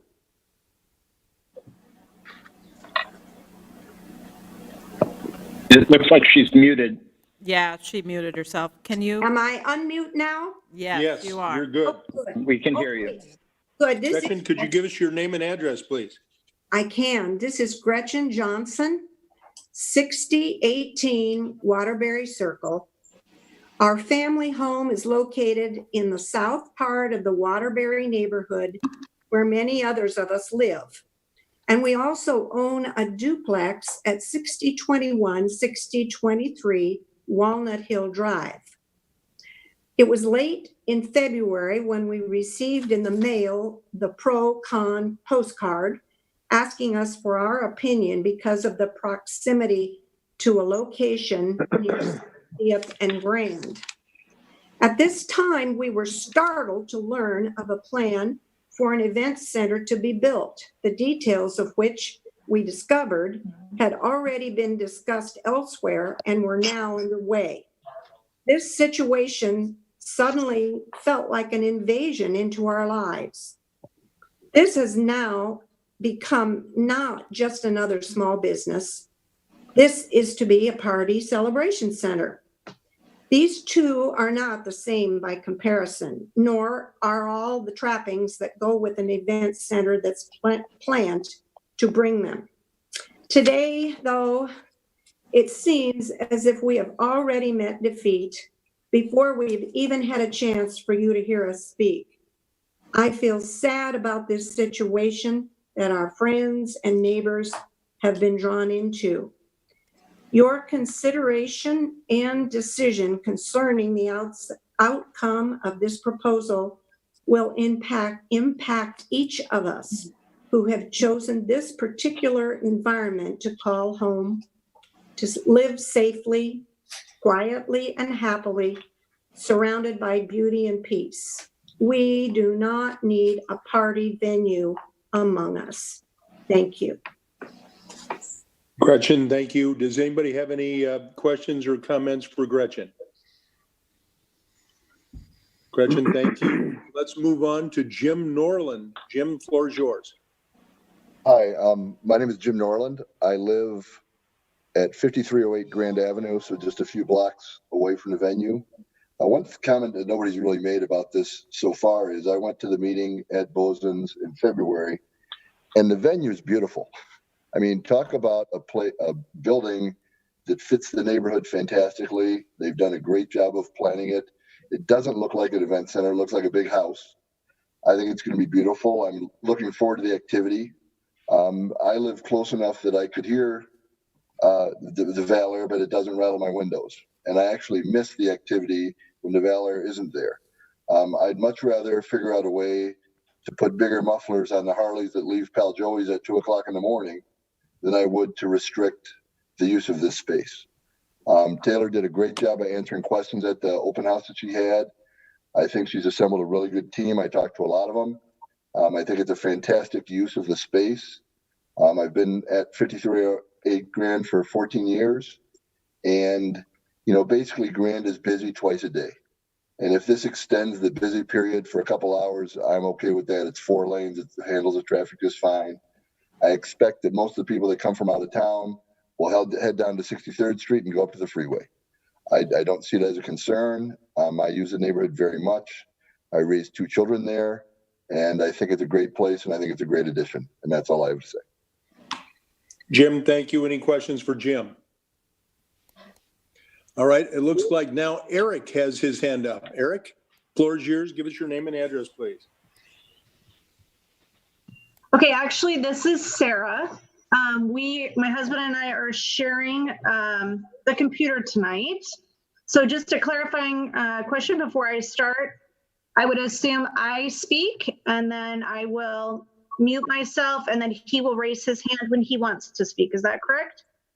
Either that or you just turn it over to him when you're done. Okay, fantastic. I would like to start by saying hello to the council, the community members, and most importantly, my neighborhood family. Thank you for listening to me share this evening. I would like to take the time to introduce you to my neighborhood family and give you a better understanding of what it means to be part of the Waterbury neighborhood and specifically Walnut Hill, or for those of us who live here, we know it as South Waterbury. We are the ones that are within 200 yards. We are not North Waterbury. Sarah, could you give us your last name and address, please? Absolutely. I'm Sarah Flores, and it's 6015, and that's Walnut Hill. Thank you very much. I've been a resident in this area since 1979, living on Waterbury Circle and now Walnut Hill. I moved into my house on Walnut Hill because of the location, the house being backyard neighbors to my parents on Waterbury. Sadly, assumptions were made by members of the community about who we are as a neighborhood and how we would feel about an establishment of this magnitude. There were assumptions made that due to our location and the fact that businesses already exist, one more business wouldn't make a difference. Assumptions took the place of communication. Assumptions took the place of observations, and assumptions took the place of trust and relationship building. Walnut Hill is a neighborhood where impromptu play dates happen as children tumble out of their cars, where neighbors meet in the front yards to ask advice on how to get rid of those damn moles. We watch each other's houses and take in mail when we're on vacation, and some of us know each other's alarm codes and know where to find the spare keys. We attend birthday parties and have celebrations at each other's houses, not because we don't have an event center, but because when you're among family, that is where you gather. We play ball and we fly kites in a field and wander down the trail with our pets and children. We look forward, we desperately look forward to the quiet nights after work. When our kids are in bed, we're sitting in our backyards with our fires and we're whispering as to not wake the kids and others through the open windows. Communication, planning, and observations, even on the most surface level, would have exposed what I have known since 1979. Not all things look good on paper, and not all of them work, even if they do look good on paper. This event center will significantly change the feel of this neighborhood. People moved here because they took time to communicate. They observed the unwritten societal norms, and they were interested in creating relationships with individuals who would eventually be like family. This neighborhood is an eclectic collection of cultures, professions, friends, and businesses working together on a very humble scale. Please don't make the decision that will allow for the destruction of an area that has maintained unique harmony. Don't let someone move in that has made assumptions based on business first progress and put community unity and the majority's voice to the bottom of the decision-making process. Do remember, leaders, we may be one neighborhood, but we are strong. We are not big business with a fancy name and connections, but we bring far more to this area than you may realize. Thank you for your time. All right, Sarah, if you'll turn the phone over to your partner there. Thank you. Hi there, my name's Eric Flores. I live here at 6015 Walnut Hill, and I appreciate you taking the time to listen to us. I'm a transplant to Iowa. I moved to Des Moines from Texas. Sarah wanted me to move back here to be close to her family, her home and parents. And when we located to our current house here on Walnut Hill, I was hesitant to invest in a house located next to businesses. And she told me that despite the businesses intermingled on the outskirts of the neighborhood, things would remain quiet. And to this point, they pretty much are just quiet until we see, the traffic coming down from the McDonald's late at night, and we can hear the drive-through also. But anyway, she told me the beauty of Des Moines was in a combination of smart zoning and city council members that listened to their citizens and an overall collective movement towards the support of the preservation of culture and climate. We are a neighborhood, and we happened to back up to businesses that are on a small scale, not 200 people or even 80 people gathering at a time to conduct business. Most businesses are 9 to 5, and some stay open later than others, but they do not operate on a large capacity. Allowing this event center would shift the balance we are preserving, and to consider such a center is the opposite of what I first saw that Des Moines offered in contrast to Texas. Preserve the culture and climate that is so unique to Des Moines, and listen to the neighbors and vote with the voice of the people in mind. We have not felt or heard or recognized this whole process. Think of us and do what is right, and now is your chance to listen and vote in a way that rectifies the relationship between city politicians and their community. Prove that the relationship between the normal masses means more than a few business deals with people who have a name and connections. Thank you. Okay, any questions of Eric? Eric, thank you for your comments. Let's turn it over to, it looks like Brennan. Hi, everyone. Thanks for letting me speak. My name is Brendan Strom. I live at 6015 Walnut Hill Drive, along with my roommate, Max Racker.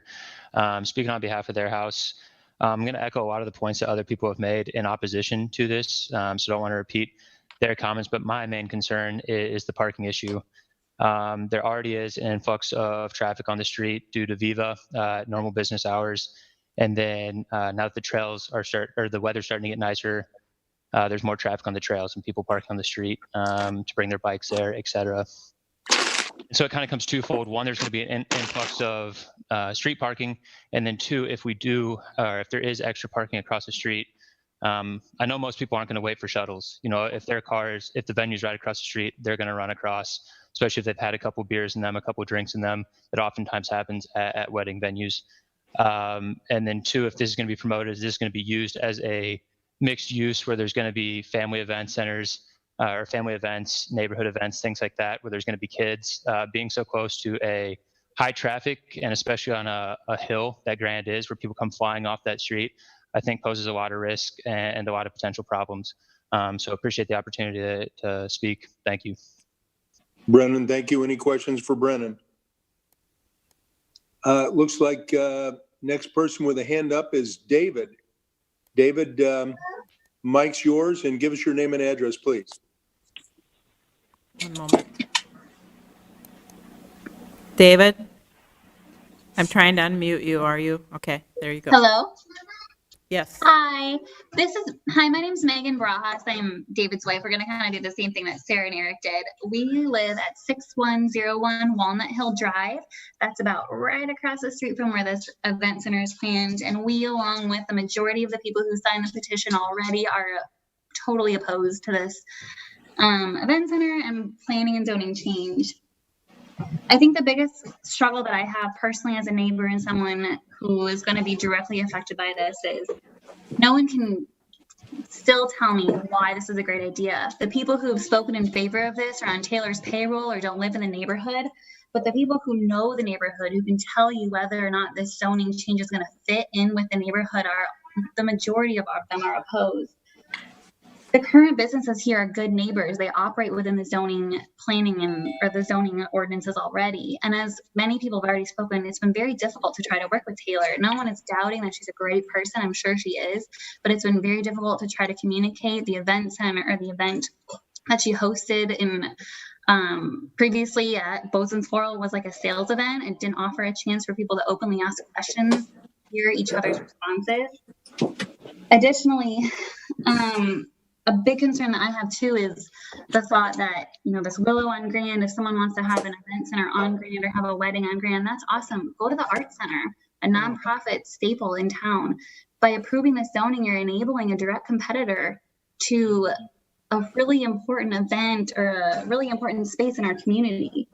And if someone wants to have a wedding outside, for example, they're going to go to the Rose Garden. They're not going to go to an event center that's next to a Pizza Hut or McDonald's. And so my concern is that this center is not going to flourish. It's going to be a nuisance to the neighbors who are around, as we've tried to voice our opinion before too, to say, parking is going to be an issue. People are going to run across the street, just like Brendan said. The noise after the event is going to be a really big problem. But I also have a really big issue with competing with the Art Center. That's just up Grand. That's frankly in a much nicer neighborhood than ours anyways. I don't know how else to really say, I guess another question I have is the council voting on this tonight? Yes. Okay, so I know several of us have emailed and requested that this be postponed. And a concern I have is, what makes anyone think that a high-end, non-essential wedding reception venue next to a McDonald's and a Pizza Hut is going to thrive when our economy is starting to mimic times of the Great Depression? I don't understand the rush. If we can't even meet in person for a city council meeting to fairly discuss this issue, then why are we rushing to move forward with this proposal when the reality of it is it may be at least a year or more before an event can be safely held there? I hope that there's people who are so willing to have their events, but many people have canceled or are getting married online. So at the very least, I still ask that this vote be postponed, as me and several of the neighbors have already asked earlier today. And we're not doing Taylor any favors by moving forward with this, because this is a non-essential business. Even dentists are out of work right now. So events for one night are not as a high priority as they used to be, unfortunately. And I hope things change, and I know they will, but it's not going to be anytime soon. So at the very least, I do still ask that this vote be postponed. Megan, thank you. Is your partner there, David? Yep, David Barajas, Barajas, same address, 6011 Walnut Hill Drive. I guess to start off, I had a question on the second and third reading. Could someone explain, does this process extend beyond a couple of city council meetings? Yes. Well, it goes to probably 3, because Councilmember Mandelbaum, this is his ward, and he said under no circumstances, I think, Josh, correct me if I'm wrong, that would we be voting to waive any of the readings on this, because I think he felt that it was important to get everybody's input here. Thank you. So if between now and the next meeting, that would afford the parties an opportunity to talk to each other about a good neighborhood agreement. Is that my understanding? I believe that would be. Josh, do you want to speak up? Yes, I think there is an opportunity to continue having discussions about, in particular, terms in the conditional zoning piece of this process, as well as the anything that the applicant would want to or be willing to do with her business. Okay, thank you. Second, I had a question about notice as to the meeting. At the planning and zoning, we received written notice. I understand that's not the protocol for city council. However, I think we had about 3 or 4 times as many people present at the meeting when it was in person.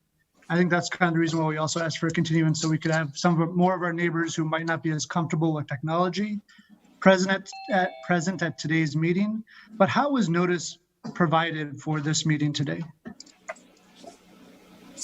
Kay, would you like to tell how? And I will say thank you, David. We had 97 folks on this particular meeting this evening so far, so we had a pretty good turnout. But Kay, would you please give them the process of notice? Yes, it is published in the paper, the Des Moines Register, Central Iowa. According to law, we have 4 and 20 days is what's required, and that was done. Okay, and it's also available on online at the city website. So if people see it in the paper, they can go and actually pull up the full agenda online as the agenda comes out. Is that correct, Kay? That's correct. And I'm sorry, I cut out just for a second. When was that published in the register?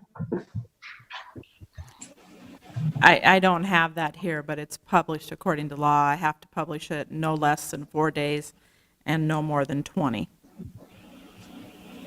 I don't have it right before me. Okay, thank you very much.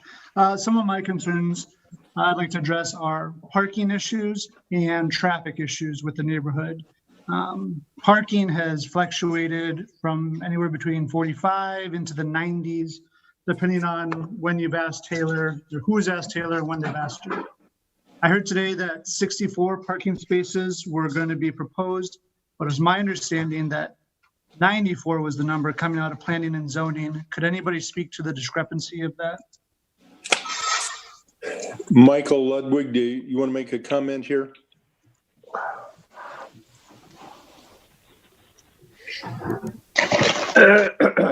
Parking was certainly discussed at the Plan and Zoning Commission. The Plan and Zoning Commission's letter was included in the packet. I'd have to go back through that and see. There was not a condition that I recall that required a specific, you can give me 1 second just to look that up. I can double check. Mike, how many is required for this type of event? That's what I'm going to in the code. If you can give me 1 minute. Oh, gotcha.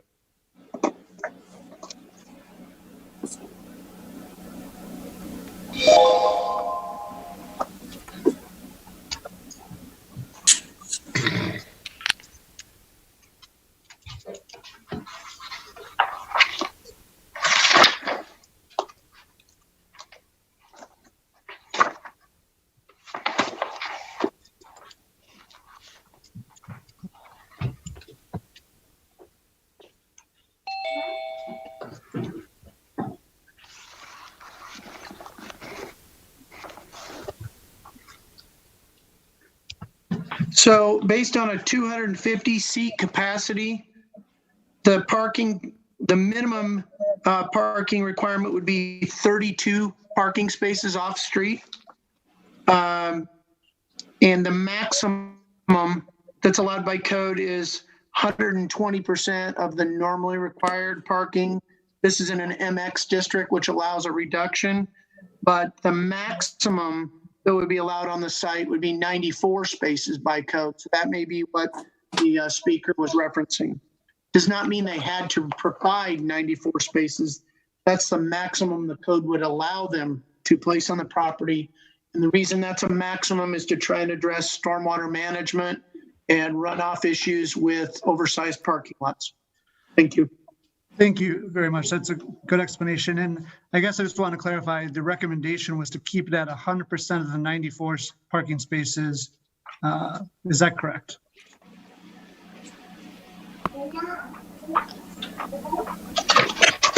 Plan and Zoning Commission's recommendation on, so their recommendation was 100% of the calculated requirement, not 120%. So that 32 spaces is a 42 space reduction, is a 40% reduction in parking.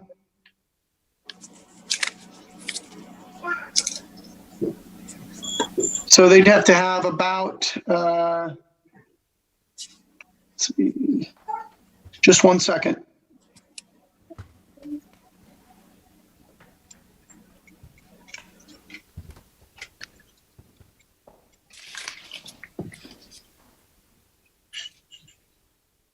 They'd have to have roughly between 70 or 75 spaces to be at the 100% level. And the 120% level would be the 94 spaces. But that was a recommendation from the Plan and Zoning Commission. The decision is ultimately up to the council how many parking spaces to require. Thank you. That's a ton of parking spots for a venue that most people are probably going to take an Uber or some other type of transportation to a venue. Plus she's got other parking lots she's renting. Thank you. Yeah, and I was just trying to get clarification. I appreciate that. Thank you very much. Grand Avenue, as stated before, very busy street. I share the same concerns as my neighbor Brennan of people walking across the street to get their car. In reality, people are just not going to wait for a shuttle to drive them across the street when they can see their vehicle. Now, one of the requests I made at Planning and Zoning was to do a traffic study because if you look at an aerial map, this might look like an appropriate place, but oftentimes it's forgotten that if you're taking the bike trail system from Ingersoll up to, I think it's Walnut Creek Trails, you come down our street on Walnut Hill. And so there's a lot of bikers, there's a lot of pedestrians, and there's a lot of vehicles that drive down that road. I'm sorry, did I mute myself? Nope, we can hear you. Oh, sorry. There's just a lot of pedestrian, bike, and car traffic. So I asked for a traffic study. That was not done. But over the past 10 days, I did put up my own camera, and I can tell you that we had 1,776 cars go by just on Walnut Hill Drive, 200 pedestrians, mostly made up of neighbors, with young kids just walking down to the trail system because there's no sidewalks in our neighborhood at this point. It's all just street. So these people are walking on the street along with the cars, and 83 bikers. That's a significant amount of traffic. And my concern is people from the wedding venue, before rushing to get there and after maybe having a few drinks, are going to be driving around our neighborhood. And I've looked through all these photographs, and the bikers and walkers and cars are in the early morning hours, extended into the late evening hours, even into the midnight when you get some nighttime bike riders. So that is a big concern of mine, just not considering the impact of the vehicles, the traffic that this is going to bring to the area. I know Ms. Bozen talked about having people Uber in, but a lot of people just like to drive, myself included. So we are going to have an increased influx of traffic into the neighborhood that I just don't think is being adequately addressed in the proposed plan.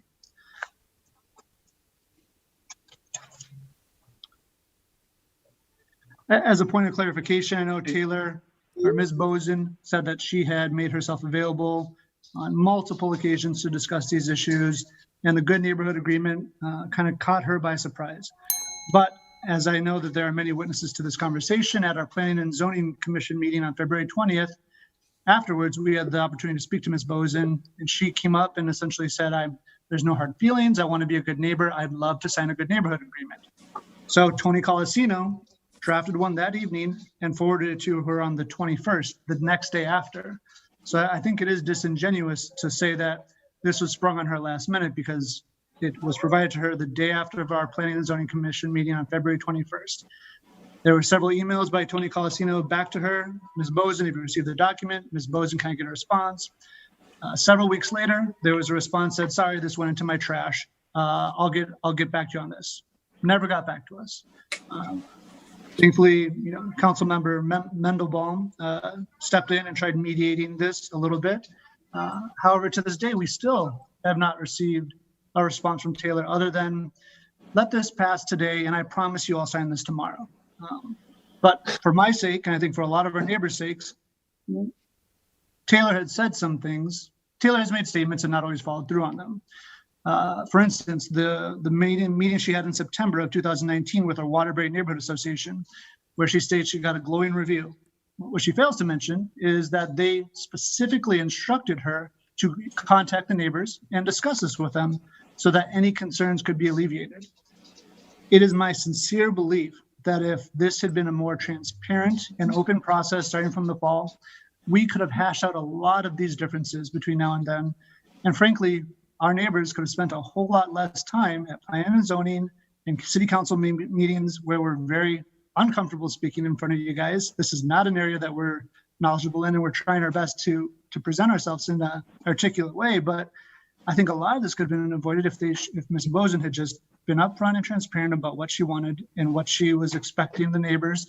And we could have had an open dialogue, but unfortunately that did not happen. So when she says, trust me now and we'll hash this out at planning or at the next phase, I don't have a lot of stock in that statement. I just don't. I know it was said that the Good Neighborhood Agreement only is applicable to the business and not running with the land, unlike how it's done when we go through the next phase, the conditional use. But my thought is, if the neighborhood's concerns are truly being considered when we're drafting this and when we're looking at rezoning this, then I see no harm in doing both. We can go through conditional use to have the terms run with the land, and we can have a good neighbor agreement that would apply to Ms. Bozen and her business. I think both would be appropriate, and I don't see any reason we couldn't do both. So I would also join in my wife's request to continue this meeting, not only to have this in person, but more importantly, to actually maybe sit down with Mr. Mendelbaum once more with Taylor present and try and hash out an agreement. And if she needs some time to review it or come back with a counter proposal, great, we're more than willing to give her that time. But if we can hash this out in between now and our next meeting, there might not be as much strong opposition, because I think that a lot of people have said, we're afraid of the unknown and we're gonna have the worst case scenario in our head. And I'll be frank, we probably do have the worst case scenario in our head, but I think additional time to review the Good Neighborhood Agreement with Ms. Bozen might alleviate a lot of those concerns. So that would be my request to the council. Thank you. All right, David, thank you. Anybody have any questions for David? Am I able to chime in at all? I'm sorry? Am I able to just discuss some of the issues that David brought up? Is this Taylor? Yes, sorry. Taylor, if you could do it in a minute or so, just to kind of hit the high points, because we still have 2 or 3 other people that are going to speak. Okay, perfect.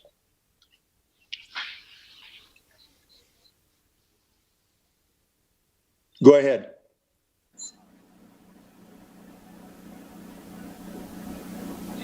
Taylor, are you there? Oh, yep. Sorry, thought I was muted. Did you want me to wait until the other? No, just go ahead.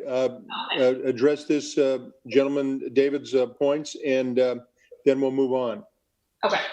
A couple things. There's just the timeline and this kind of the sequence of events. This is my first time buying a commercial property, going about these, different steps to acquire this piece of property and make sure that I'm doing everything correctly. So, I met with the neighborhood association. I thought I was doing things correctly in terms of that. And I apologize if, the neighbors don't think I was being transparent, but, as I mentioned in my initial speech is I did put my contact information out on Nextdoor app. I did, reach out to a couple of the neighbors. And like I mentioned, John Texter for one, discussed with him and was able to kind of go through a couple of the things that we're doing. I mean, especially with his house bumping right up next to our property line. I just was under the assumption that I put all of my information out there for people to contact me. Now, I did get a phone call from Scott yesterday. I got a call from Anthony Carroll today. They were both great conversations. And I just wish that more people would have reached out to me. I did email Sarah Flores last week to just kind of discuss and kind of go through things, which, I just asked her if she had any questions beforehand or if I can, help in terms of that.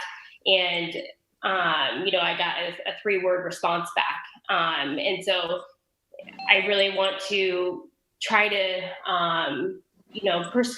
persuade and have people on my side. And, I just feel like I was being as transparent as possible and went above and beyond to meet, the neighbors' needs. Another thing with the good neighbor agreement that I got from Tony Calcino, it did go in my spam. It wasn't in my trash per se, but, I read through it. I had my team kind of looking through it. He also said it was a draft. As I mentioned before, a few days later, I talked with Josh Mandelbaum, and he mentioned that they were going to get it to him. And that didn't happen until this past Wednesday. And I might tell you that, it had 11 points on it initially, and it jumped to 33 points, much of which had nothing to do with the rezoning of the property. So I guess that's just kind of a couple 2 points. I addressed that initially, but just wanted to touch base again on those pieces. Well, and also to note to all the folks that are on that this is not the final reading or hearing, and I think that, as I understand it, at least to this moment, listening to Taylor's presentation this evening and also Councilmember Mandelbaum, we're going to have an opportunity to address additional concerns that some of the neighbors have registered this evening. So this is not going to be a one read and done deal no matter what the situation is. So, David, thank you for your comments, and Taylor, appreciate your follow-up. It looks like our next person with Mr. Mayor? Yeah, go ahead. Mr. Mayor? Yeah. In particular, there was a piece that David mentioned that I think it might be helpful for staff to provide everyone a little more context on, which was the parking study question, because that's something that I've asked staff about. It's in our material or in the packet that the city engineer did not recommend a traffic study for this, but I think it might be helpful to just get a little more detail on that process and how it worked in planning and zoning and what the recommendation from staff was in that regard. You want that response now, or that to be sent out to the to everyone? No, I think it can just be explained right now, because I think it's important just from a transparency perspective that the neighbors have that information too. Okay, so should we get the traffic engineer, or should we get Mike Ludwig? I'm not sure on that. Maybe let Mike talk about the process that it goes through in zoning from a traffic perspective and the recommendation. And then if we need the traffic engineer too, we can hear from them as well. Okay, Mike, do you want to make a quick comment here? Mayor, members of the council, Michael Ludwig, Planning Administrator. Basically, at the pre-application meeting level, all of the procedural requirements are kind of identified. One of the things that's identified is an applicant has to submit for a traffic meeting with our Traffic and Transportation Department to determine whether or not a traffic study is or is not required on a project.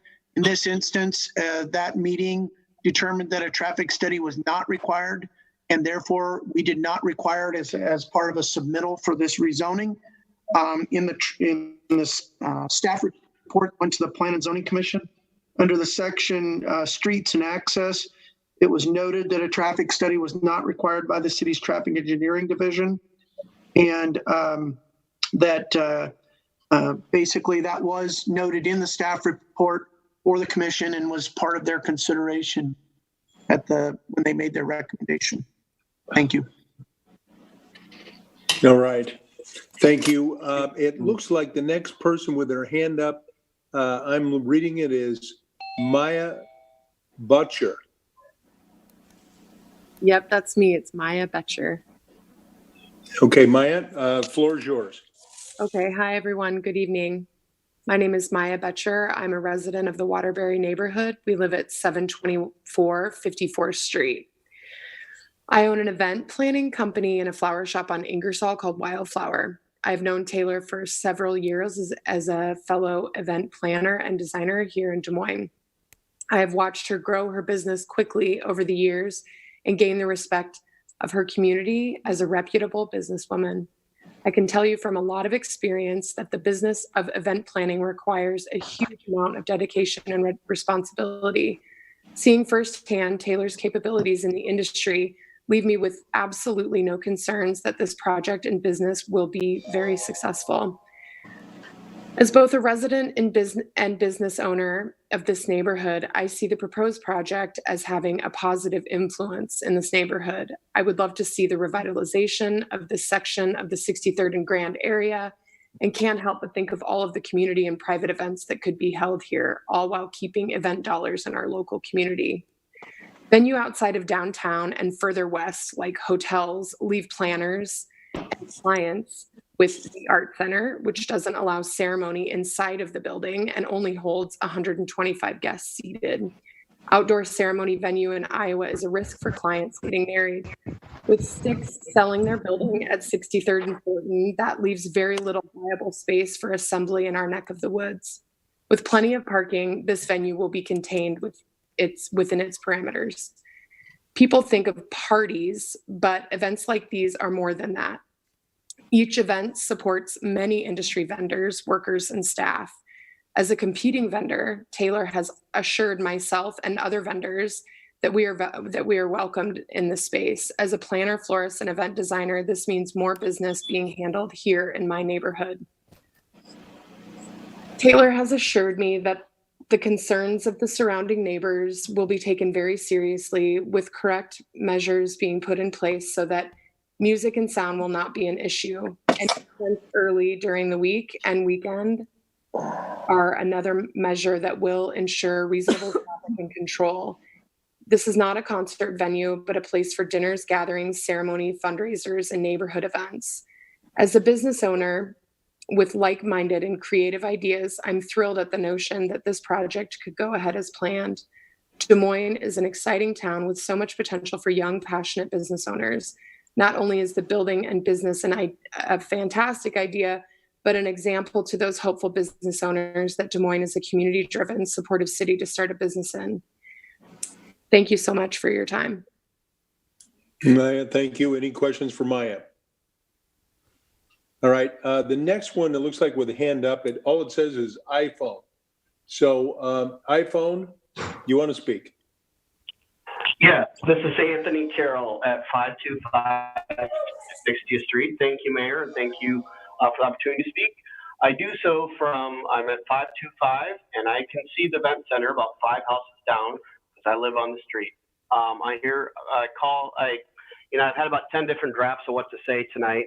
That was before the events was last month. So I just simply for tonight go with my often utilized or not utilized less is more approach and simply say I oppose this.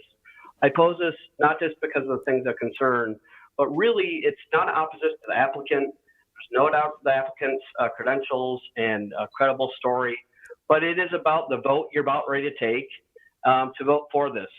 And that vote to rezone, by definition, brings more drunk, loud partiers to my neighborhood. And I emphasize the neighbors who live around this venue. That is what you're doing. So no, I do not support that, nor does my wife, who's taking care of my 5- and 3-year-old girls as we speak. I do not support that. And I will only say that for now as an olive branch, that some of those concerns will be mitigated going forward. And that's really my plea to you as a city council who will be voting, I expect. I asked you to oppose, but I expect to vote for this, that you really emphasize to the applicants the need to not just adjust message, but to adjust plan. That is really critical for the applicant to succeed. And that is my request of you. So because I, like many of my neighbors who actually live around here, my home is my event center and I'm not going anywhere. And for those of you that know me, I'm less than subtle. So I hope my concerns will not be realized to the level I have. And the best way to avoid that is to really make sure that the planning effort and mitigation, and emphasize it is mitigation of what you're doing, bringing large groups of happy, exuberant, yes, drunk people, driving in, parking, driving around what is a current residential mixed neighborhood, not a commercial mixed. So I ask you to go with and at least take into consideration the overwhelming majority of residents. Is the first I've heard there is a resident who lives in 250 feet who supports it. I guess I'm happy to hear that because literally everyone I've spoke to, people who've lost their jobs, people who are now getting a pay cut, oppose this. So I thank you for your time. Anthony, thank you. Anybody have any questions for Anthony? All right. It looks like we just have one more hand up. This is Russ again, I think. Russ, did you want to speak?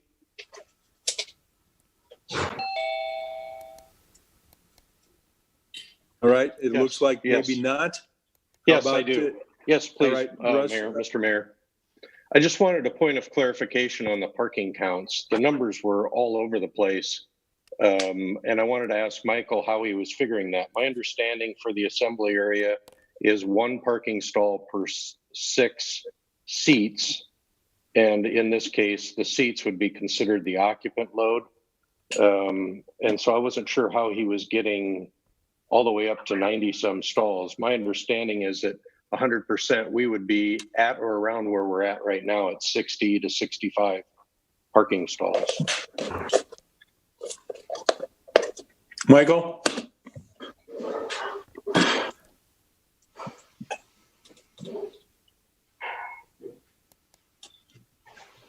Yes, Mayor, members of the council. Again, I was reading from the staff report that went to the Planning Commission. The seating capacity or analysis at that point was 250. The zoning conditions referenced 300. So there could be some variability in the parking numbers at that point. We would make certain that they comply with the code under the zoning and site plan review. as well as the conditional use permit. The higher number of 94, as I stated, is the maximum that the zoning code can allow. It's 120% of a normal requirement. So just as the district allows a minimum to be 60% of the normal requirement, or a 40% reduction in minimum required parking, the maximum that they can have on site is 120% of the normally required parking. Again, that maximum is to try and address stormwater and environmental goals that this council has set out in the comp plan and in this zoning code. Thank you. Okay, Thank you, I appreciate that. Michael, I think that's based off 7, counting the whole building as an occupied assembly area. I want to agree with you. We will do what we need to do in order to meet the requirements that were placed on us by the planning and zoning as far as the 100%, and we'll work with the city staff on that. All right. It looks like a couple more hands went up. I would ask that anybody else that wants to speak, put it up. We're going to limit it to these last 3 folks, and I'll start with David. David, floor is yours.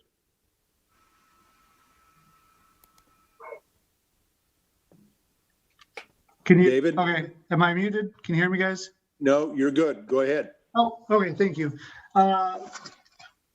One of my questions was about the parking, so I appreciate the clarification on that. I guess I don't need to talk about that anymore. One of the other questions I had,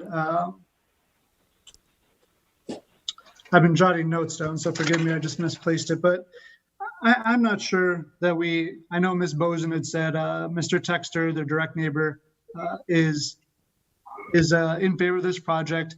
To my knowledge, based upon the packet that was submitted to the council, he signed in opposition of this proposal on page 61 of 88.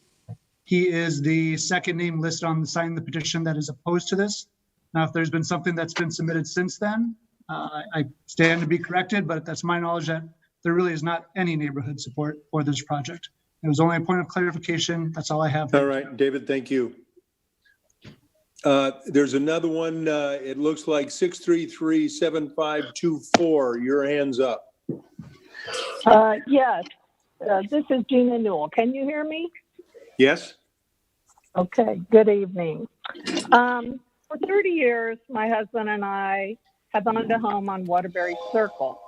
We worked alongside our neighbors, investing time and money to improve and maintain our neighborhood and community.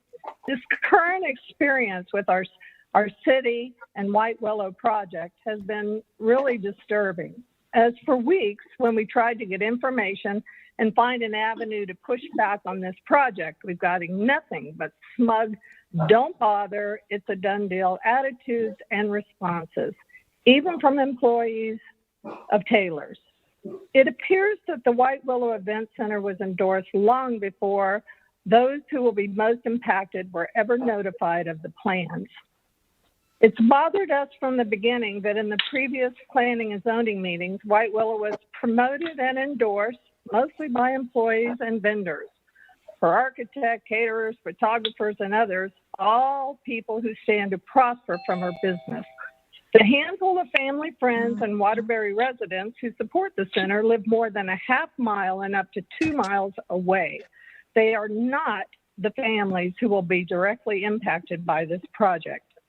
I'd like to remind everyone that once we also found out that the Waterbury Association had endorsed this project, we met with them. And I know that they resubmitted asking you to please consider the issues and concerns that those of us who are directly impacted have regarding this project.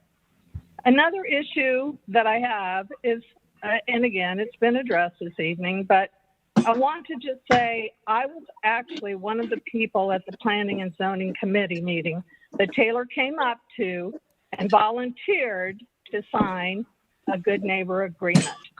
She received a good neighbor agreement the very next day and had it for weeks, never calling to even say, I've got it, let's set up a meeting to review, let's talk about this, anything like that. Now, all of a sudden, she's addressing some of our concerns with you and not with the neighbors. This is obviously, to us, very self-serving and disingenuous. Certainly not characteristics of a good neighbor. Ultimately, a majority of those that live directly around or right over the ridge believe that White Willow's proposed event center is not a good fit for our neighborhood. Why would you want to squeeze a very sizable new building onto awkward shaped lots situated in a floodplain, lacking adequate adjacent parking, with neighbors whose back doors open directly onto your property and your patio? It doesn't make sense to any of us. The very nature of their business, large crowds, now up to 300, was 250. Late night events, possibly going to midnight now, hopefully going to be at 11. Doesn't change the fact that there's still people there closing up, shutting down, so the end will be later than that.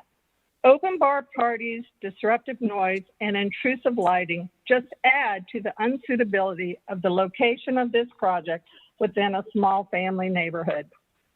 Finally, I would like to remind everyone that Waterbury continues to experience aggravation and controversy because of the late night, very loud noise that frequently emanates from the Valor Ballroom. I know they have stronger equipment, but they are not sitting right in our neighborhood. We have already lost good neighbors over this issue and do not want to lose others because of an event center located even closer to our neighborhood. Thank you. All right, any questions of Jenna? Thank you, Jenna. It looks like we have Eric. Eric, Yes. have you spoken before? Yes, this is actually Sarah Flores from 6015. I wanted to do a point of clarification since Taylor brought up an email exchange. Would that be possible? Please give it to us in very short matter. This is sort of a, Okay, point, thank you. counterpoint kind of a discussion now, and we're getting a lot of repeats. So go ahead real quickly. Thank you, Mayor. I just wanted to address the email that she is referencing was sent on Friday. This is Monday. And she had said, quote, to me, I am ready to provide feedback on Monday on all points, and I've been working and defining the conditions and uses of the council to consider a rezoning application. When I get an email that says to me, I'll talk to you about it on Monday and wants to do it where it's a transparent venue, I think that's fantastic. I guess it was confusing to me why I received a follow-up email asking me if I had questions, in which I responded, as she said, in 3 words, I do not. She had just previously told me in the other email she'll talk to all of us on Monday. And so it wasn't a rude response. It was just, I didn't really understand why I would be told, no, thank you, we'll do it later, and then told. Okay, I appreciate your comment, and let's make sure that that is noted. And as depending on what the outcome of this meeting and vote is, that we would address your comments and make sure that everybody gets your input as we go along. I see Councilmember Mandelbaum. Any thoughts? Yeah, well, first, I want to start by thanking everyone who's taken time to come and speak this evening, all of the neighbors, all of the folks in the broader community, everyone who is a part of the applicants team. I appreciate hearing from everyone, and I've appreciated that as part of this process. One thing that is particularly obvious when talking with the neighbors is how deeply that you all care about your neighborhood and your community.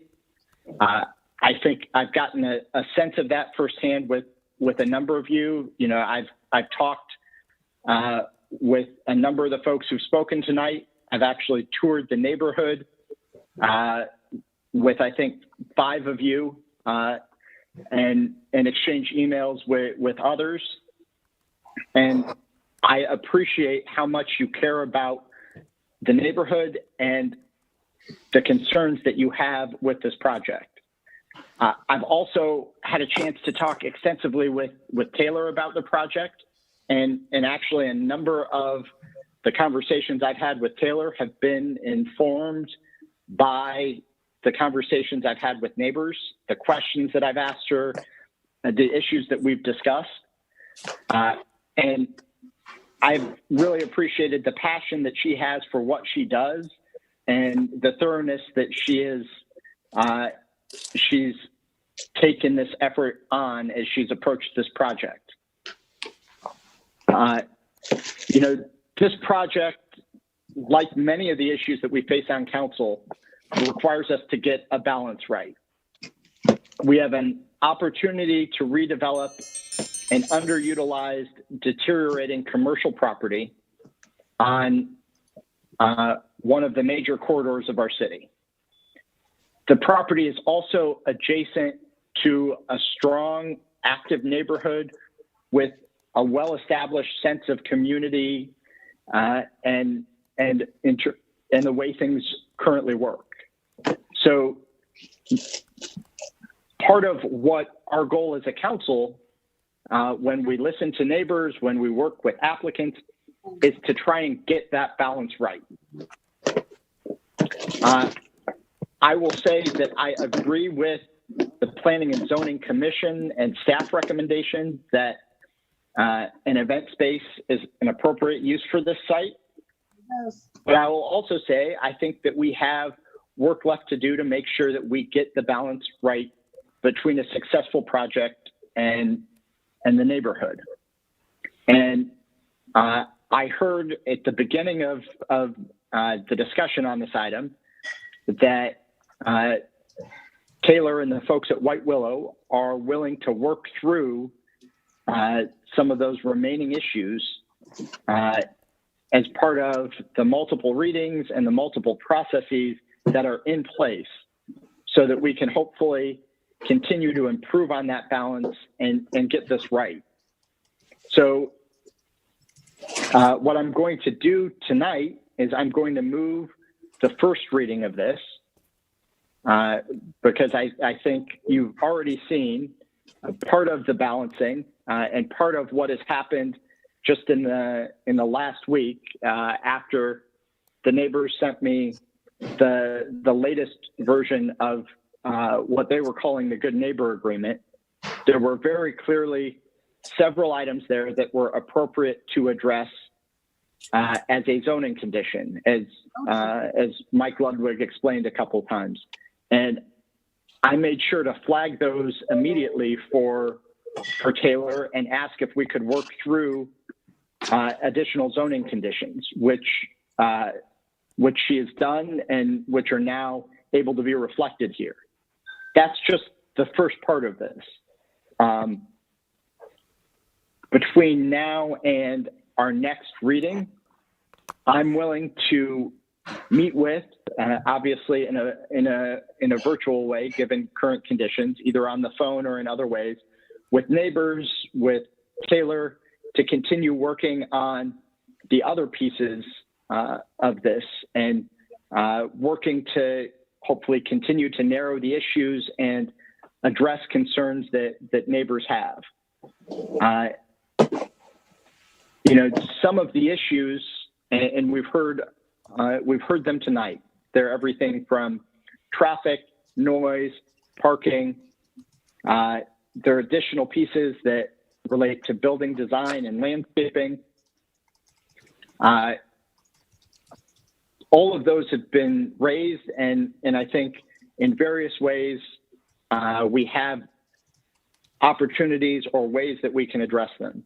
For example, the building design that Mr. Bitterman talked about will help with the noise. And by the way, it's something that the applicant needs to get right, because if the noise is not right, the noise ordinance back that up. So if she's out of compliance with the noise ordinance, there is accountability going forward, and is something that it's built in that the city can enforce upon and address. So that detail will hopefully get addressed properly in this process, because the applicant knows that it needs to be addressed, because the neighbors will not stand for it. And I'll work with neighbors to make sure that we're in compliance with the noise ordinance. Another piece is, the transition that this property has going into the neighborhood. And this wasn't talked about as much, but the city in our code has landscaping requirements, and that includes a buffer space between the directly adjoining neighborhood residential properties. It includes, I believe, a requirement for a privacy fence, and it includes landscaping, including major shrubbery and landscaping trees that will all help provide that buffer.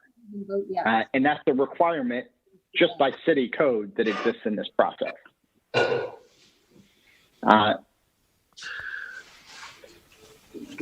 There are, I think, some levels. Catering. Well, I want to talk specifically about the zoning conditions and what comes next. The zoning conditions are, by their nature, a little bit broader than what can be done in a conditional use permit. So, for example, I think there's been a little bit of confusion about the 300 versus 250. The event space has my understanding, 250 person seated capacity. The event space has more capacity than that as proposed and designed if there are not non-seated events. For example, like a chamber mix and mingle where there's not a seated event, but sort of a handful of standing tables, and you have an after work event. So there's the ability to accommodate more there. The zoning would allow for that, but we can continue to get these details right and further get this balance right as part of the conditional use piece. And that's something that I'm willing to do and willing to work through with neighbors. And I've tried to be willing and open to talk with neighbors throughout this process and will continue to be open to talking with neighbors throughout this process. One of the things that's challenging is sometimes there's miscommunication via email, and I understand that. I think it's happened in several directions during this process, but I think we can get past that, and I'm committed to working to get past that, because the goal is to get the balance right. Not everyone will necessarily be happy with every piece of this, but the hope is in the long term, what we end up with is a business that the community and the neighborhood can be proud of, while we still have a strong neighborhood that embodies the spirit of so many of the folks that we've heard tonight. And so in moving this item forward, this is a first step in that process, but I recognize we have work to do, and I'm eager to keep doing that work with all of you.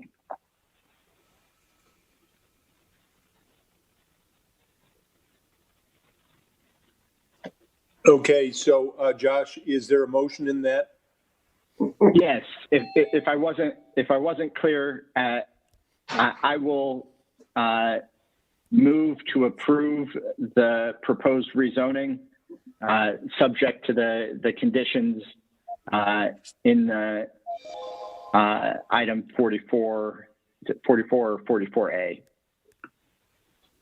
Okay, so for everybody that's listening, he's moving the first consideration with asking for some follow-up, and there is, to clarify, Josh, I think you're saying that we're going to have 2 more readings. Is that correct? Yes, we're not waiving the readings.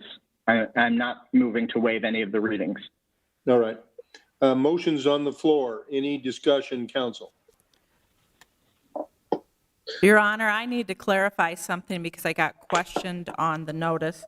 The hearing was continued. The council took action at the March 23rd meeting to continue it. So there was no additional notice needed for that. So I wanted to clarify that for you.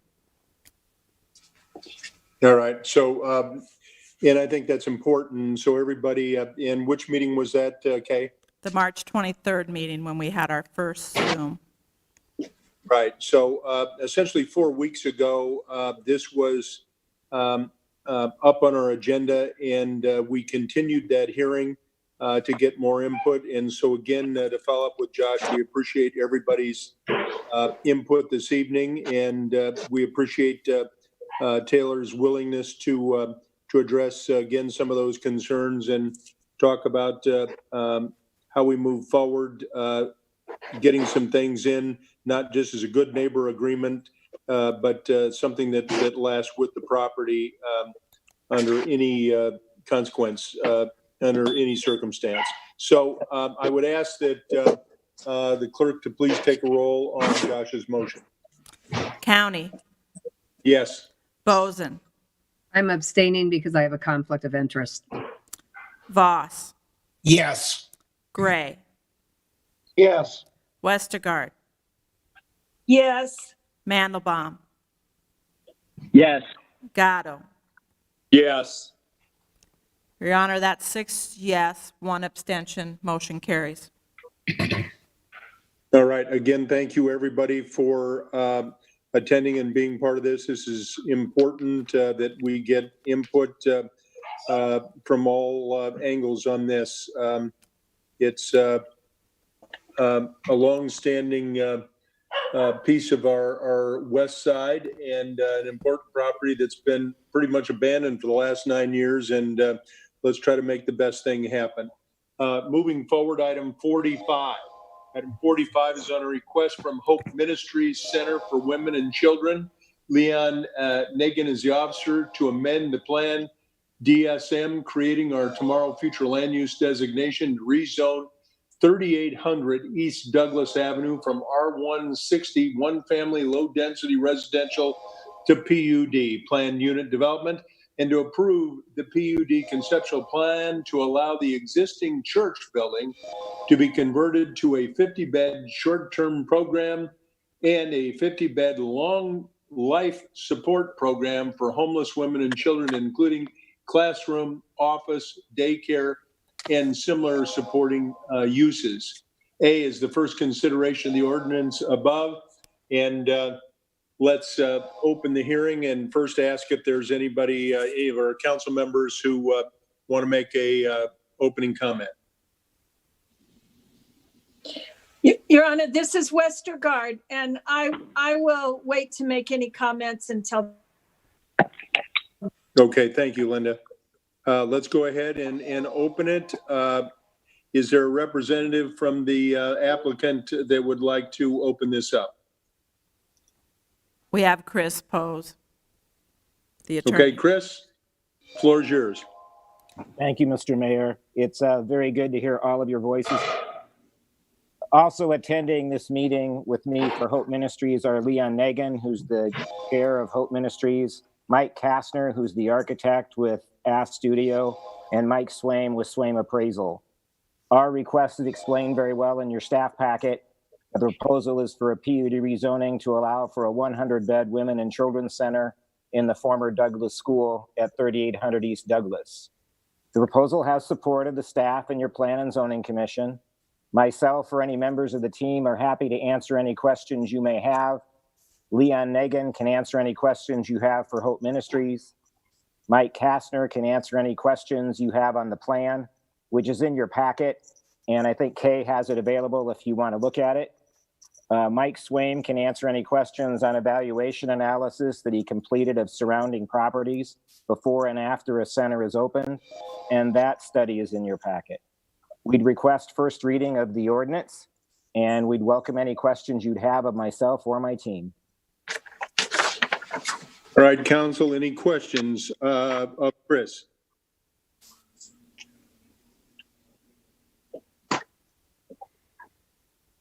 All right, seeing none, let's see if there's any hands up. Are there any general members of the public who'd like to make comment on this? We'd ask you to put your hand up at this time. I see one, Crystal L. Crystal, you have the floor. Hi, have I unmuted myself? Can anybody hear me? Yeah, we can hear you. Absolutely, go ahead. Okay, perfect. So my name is Crystal Loving. I live at 3848 East Douglas Avenue, which is the house that sits just east of the property that's under consideration. I live here with my husband and 2 elementary age children. My husband and I moved into this property about 12 years ago and have since started our family. As noted in prior meetings related to the rezoning of the property, we do not currently have any major objections to the rezoning or the sale of the property. We expressed our practical concerns at the zoning meeting regarding an easement for foot traffic for residents that live in the apartment complex to the north of our property, as many of them cut through and need access to East Douglas Avenue. We've also discussed fencing options between our properties, which will be the property under consideration and ours. And with that, in the last set of plans we viewed, it looked like it included a fence opening with access for foot traffic and potentially some sort of easement and privacy fence between the properties. One point of clarification that we haven't been able to find is the clarity on the age of adolescent males that will be allowed at the facility. We haven't gotten a strong confirmation on what that age cap will be. And while there's been concern about vehicle traffic, we've been assured that the activity at the center will be on the northwest end of the building. Many folks in the neighborhood may not realize, but the building is currently used for outside classes and events that center on the east side of the property, which is adjacent to us. And so we would like the prime entry exit to stay on the northwest side of the building for the new center. I think for us overall, we find it unfortunate that our city has a growing homelessness problem, and that there's increased capacity needs for a larger women and children's center overall in our city. As the number of affordable housing units in Des Moines decreases, the need for facilities accommodating populations in need will only increase. While we do not completely agree with the religious restrictions placed on residents of Hope Ministries facility, the services by the proposed center are needed in our city, and we are glad various groups are meeting the needs.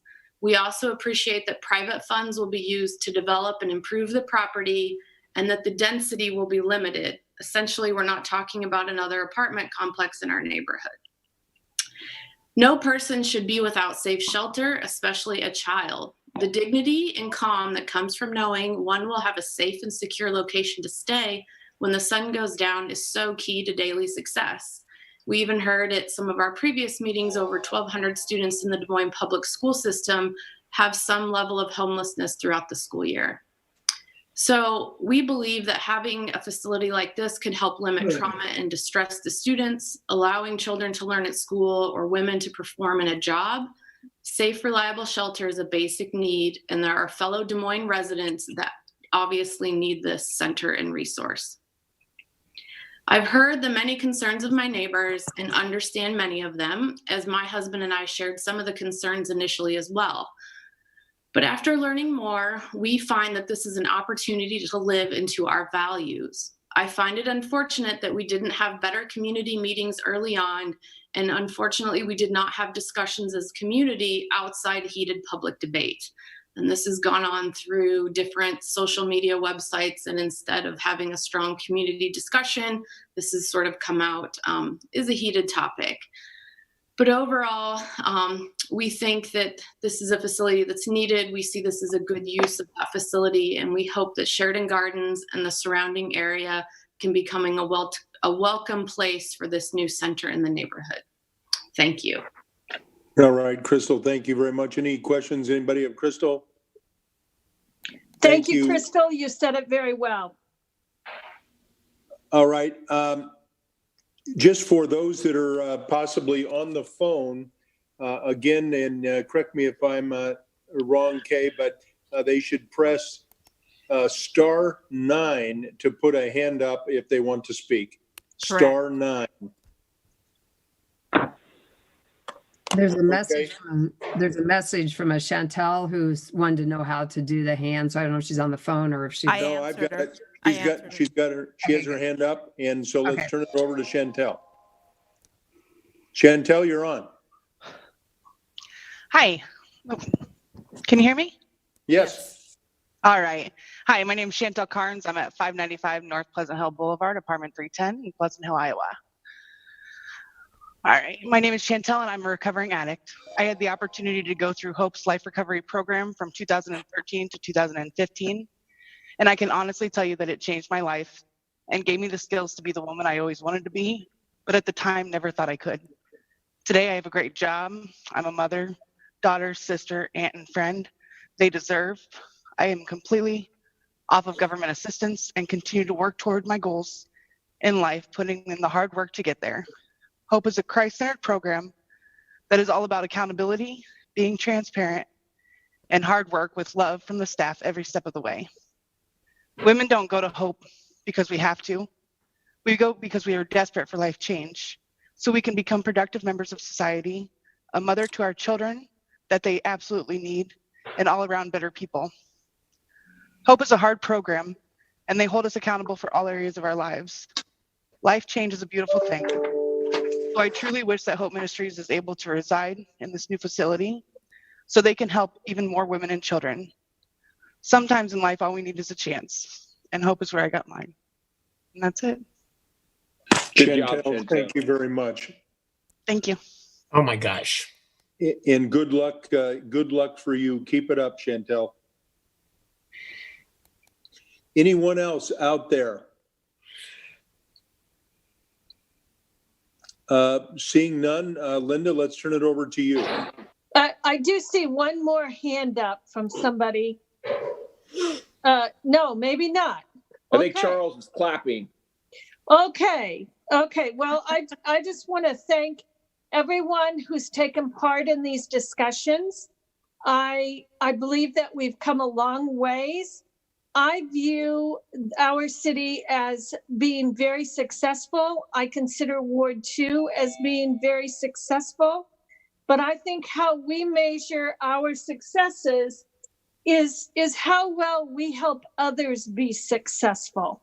And that's what Hope Ministries brings. And I believe that it will be a good addition to our community. Most of the people are already that reside at the facilities. Many of them are already live within the 50317 zip code. So many of the people that will be there are already from our neighborhood. And I just hope that we can all embrace this.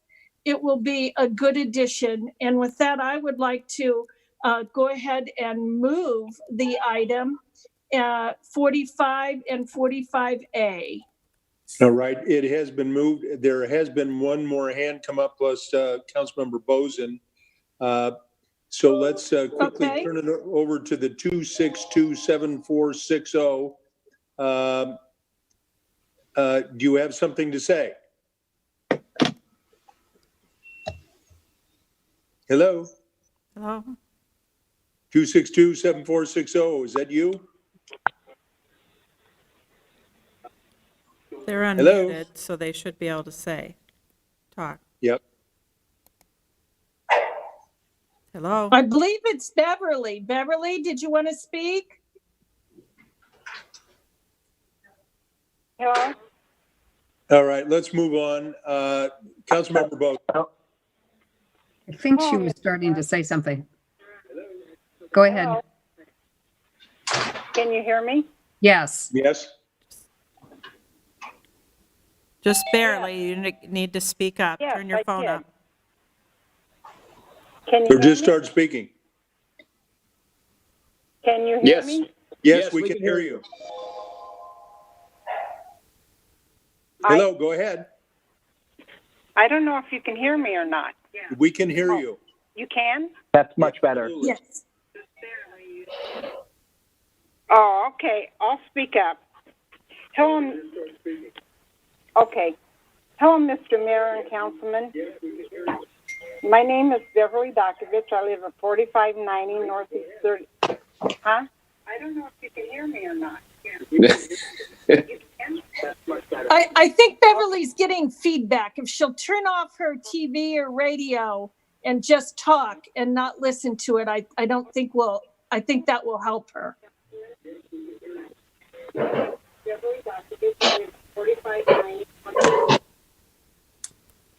Beverly, are you hearing that?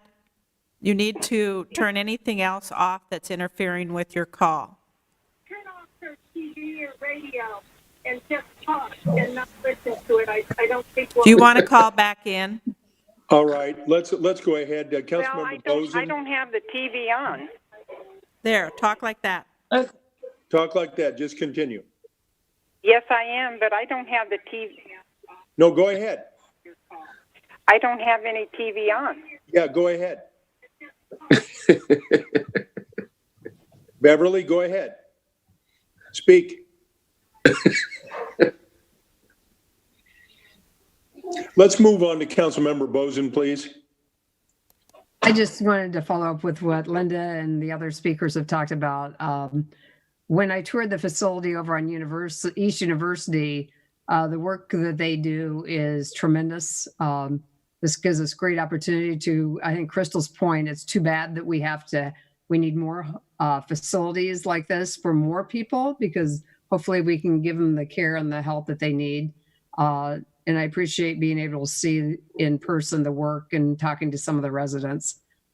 This is much different than what I think some people think of a homeless. This is a transitional housing. People are not coming and going, being put out in the morning and then come back at night. So I think that this is a much more secure. The one question I had was, I know there was talk about possibly putting the office, and I just wanted to get that part in. Is that still part of the plan, I believe? So that it's not only will it be transitional housing, but it will also be Hope Ministries office space. It looks like office is still part of the plan. But so in that regards, I think it's even more where there'll be much more oversight too. And I think they're, like I said, most of the people that probably traveled up and down East University never knew that they even existed. They fit into the neighborhood, and I think we're good neighbors. So I appreciate that everybody's done, and I appreciate people's concerns, but I think that this is an important project for the city of Des Moines to provide even more help for people in need. All right, Connie, thank you. There is one citizen, it looks like, a 238-7754, that has their hand up. Let's go ahead and ask them to speak. Can you hear me? Yes. Good. My name is Eva Horstman. I live at 1720 York, Des Moines, Iowa, and I'm a realtor, and I just wanted to voice my approval of this project, because my feeling is that it's so important to help the homeless, and just like the lady said earlier, you know, it's just so close to my heart to think that we as a society can help someone that desperately needs our help. And I also go to Hope Lutheran Church on East 42nd, which is east of this project. And our church has a project at the Violence Center. And we see these ladies with our mission down there. And they are trying so hard to start a new life. And they've just had some really bad experiences, and they've got some wonderful children down there. And so with this facility, and we've had ladies that from the Violence Center that has went to Hope Ministries, and they are so truly helpful, and they are faith-based. And I'm just thanking the city of Des Moines and even the neighborhood for all the support for this project. Because if that building should ever stand empty, it would just be such a waste. But this can utilize and build up the whole neighborhood. And I just thank you so very, very much for approving this. All right, Beverly, thank you. Looks like the next person with their hand up is Councilmember Gatto. Thank you, Mr. Mayor. Just a quick question for Mr. Pose or someone. The first caller asked about some easements and just a couple things. Have we addressed her issues since she's the adjoining neighbor? Joe, thanks to your question. We have had, and Leon has had discussions with Ms. Loving on these matters. We did make modifications in the plan, as she indicated, to allow for a passageway through the fence on the east side of the property. We are not yet at site plan on this matter, and we will refine the things that Ms. Loving is asking for at the time of the site plan when it comes through. We can only do so much at this point on the conceptual plan and the other things that Ms. Loving talked about. But we have been, both myself and predominantly Leon, been in discussions with Ms. Loving since we had the neighborhood meeting back at the first week in January. Thank you. Thank you, Chris. And Joe, if I may, this is Westergarden, if I could just add, the neighbors were concerned about having the sign for the center face directly toward their houses. And so we did send over to the city today some modifications, just asking that the wall or building sign that's shown on the conceptual plan be relocated to the west or north elevations of the building, and that the existing monument sign that's shown on the conceptual plan we want it to be relocated to have the monument to be perpendicular to East Douglas. I was told that that was sent over to Mr. Pose, and he does, Hope Ministries does not have any objections to that. So I just want to give assurances that we are asking for a couple of little changes in the signage, but I believe everybody has agreed to it. That's great. You know, Linda, I had the opportunity for 6 years, I've been the council member for Ward 4, and the site that the Women and Children's Center sits is actually in my ward next to the fairgrounds. I had no idea it was there. I had the opportunity to tour it with you and the mayor. I was very, very impressed in what they do and the service that they provide to the folks that need it. And so I'm so glad that we're able to increase that. And so I am definitely in favor of this. And I just want to thank Hope Ministries and the work that they do. Thank you, Joe. And I would just want to thank all of my council members, because my fellow council members, I visited with each of the members, and it will be a good addition to our city and to our community. All right. I'd like to quickly ask Beverly, who I think was having a little bit of trouble. Beverly, if you would push *9 and get your hand back up, we'll try to put you back to speak. And hopefully we have your issues ironed out, or hopefully maybe the reconnect will do it. I see that you're on, but again, push *9 and we'll get you back in the queue. The moment we have another individual, Charles, would you, the floor is yours. Will you speak, please? Yes, thank you, Mayor and City Council. My name is Charles Cole. Actually, I am the pastor of Experience Church, 3800 East Douglas Avenue. We're the property that Hope Ministries is looking to purchase and renovate for the Women with Children Shelter. And we just want to say, I know it might be a shock to you, but we're in favor of it. And we are excited about it just because we believe that the East Side needs more services like this.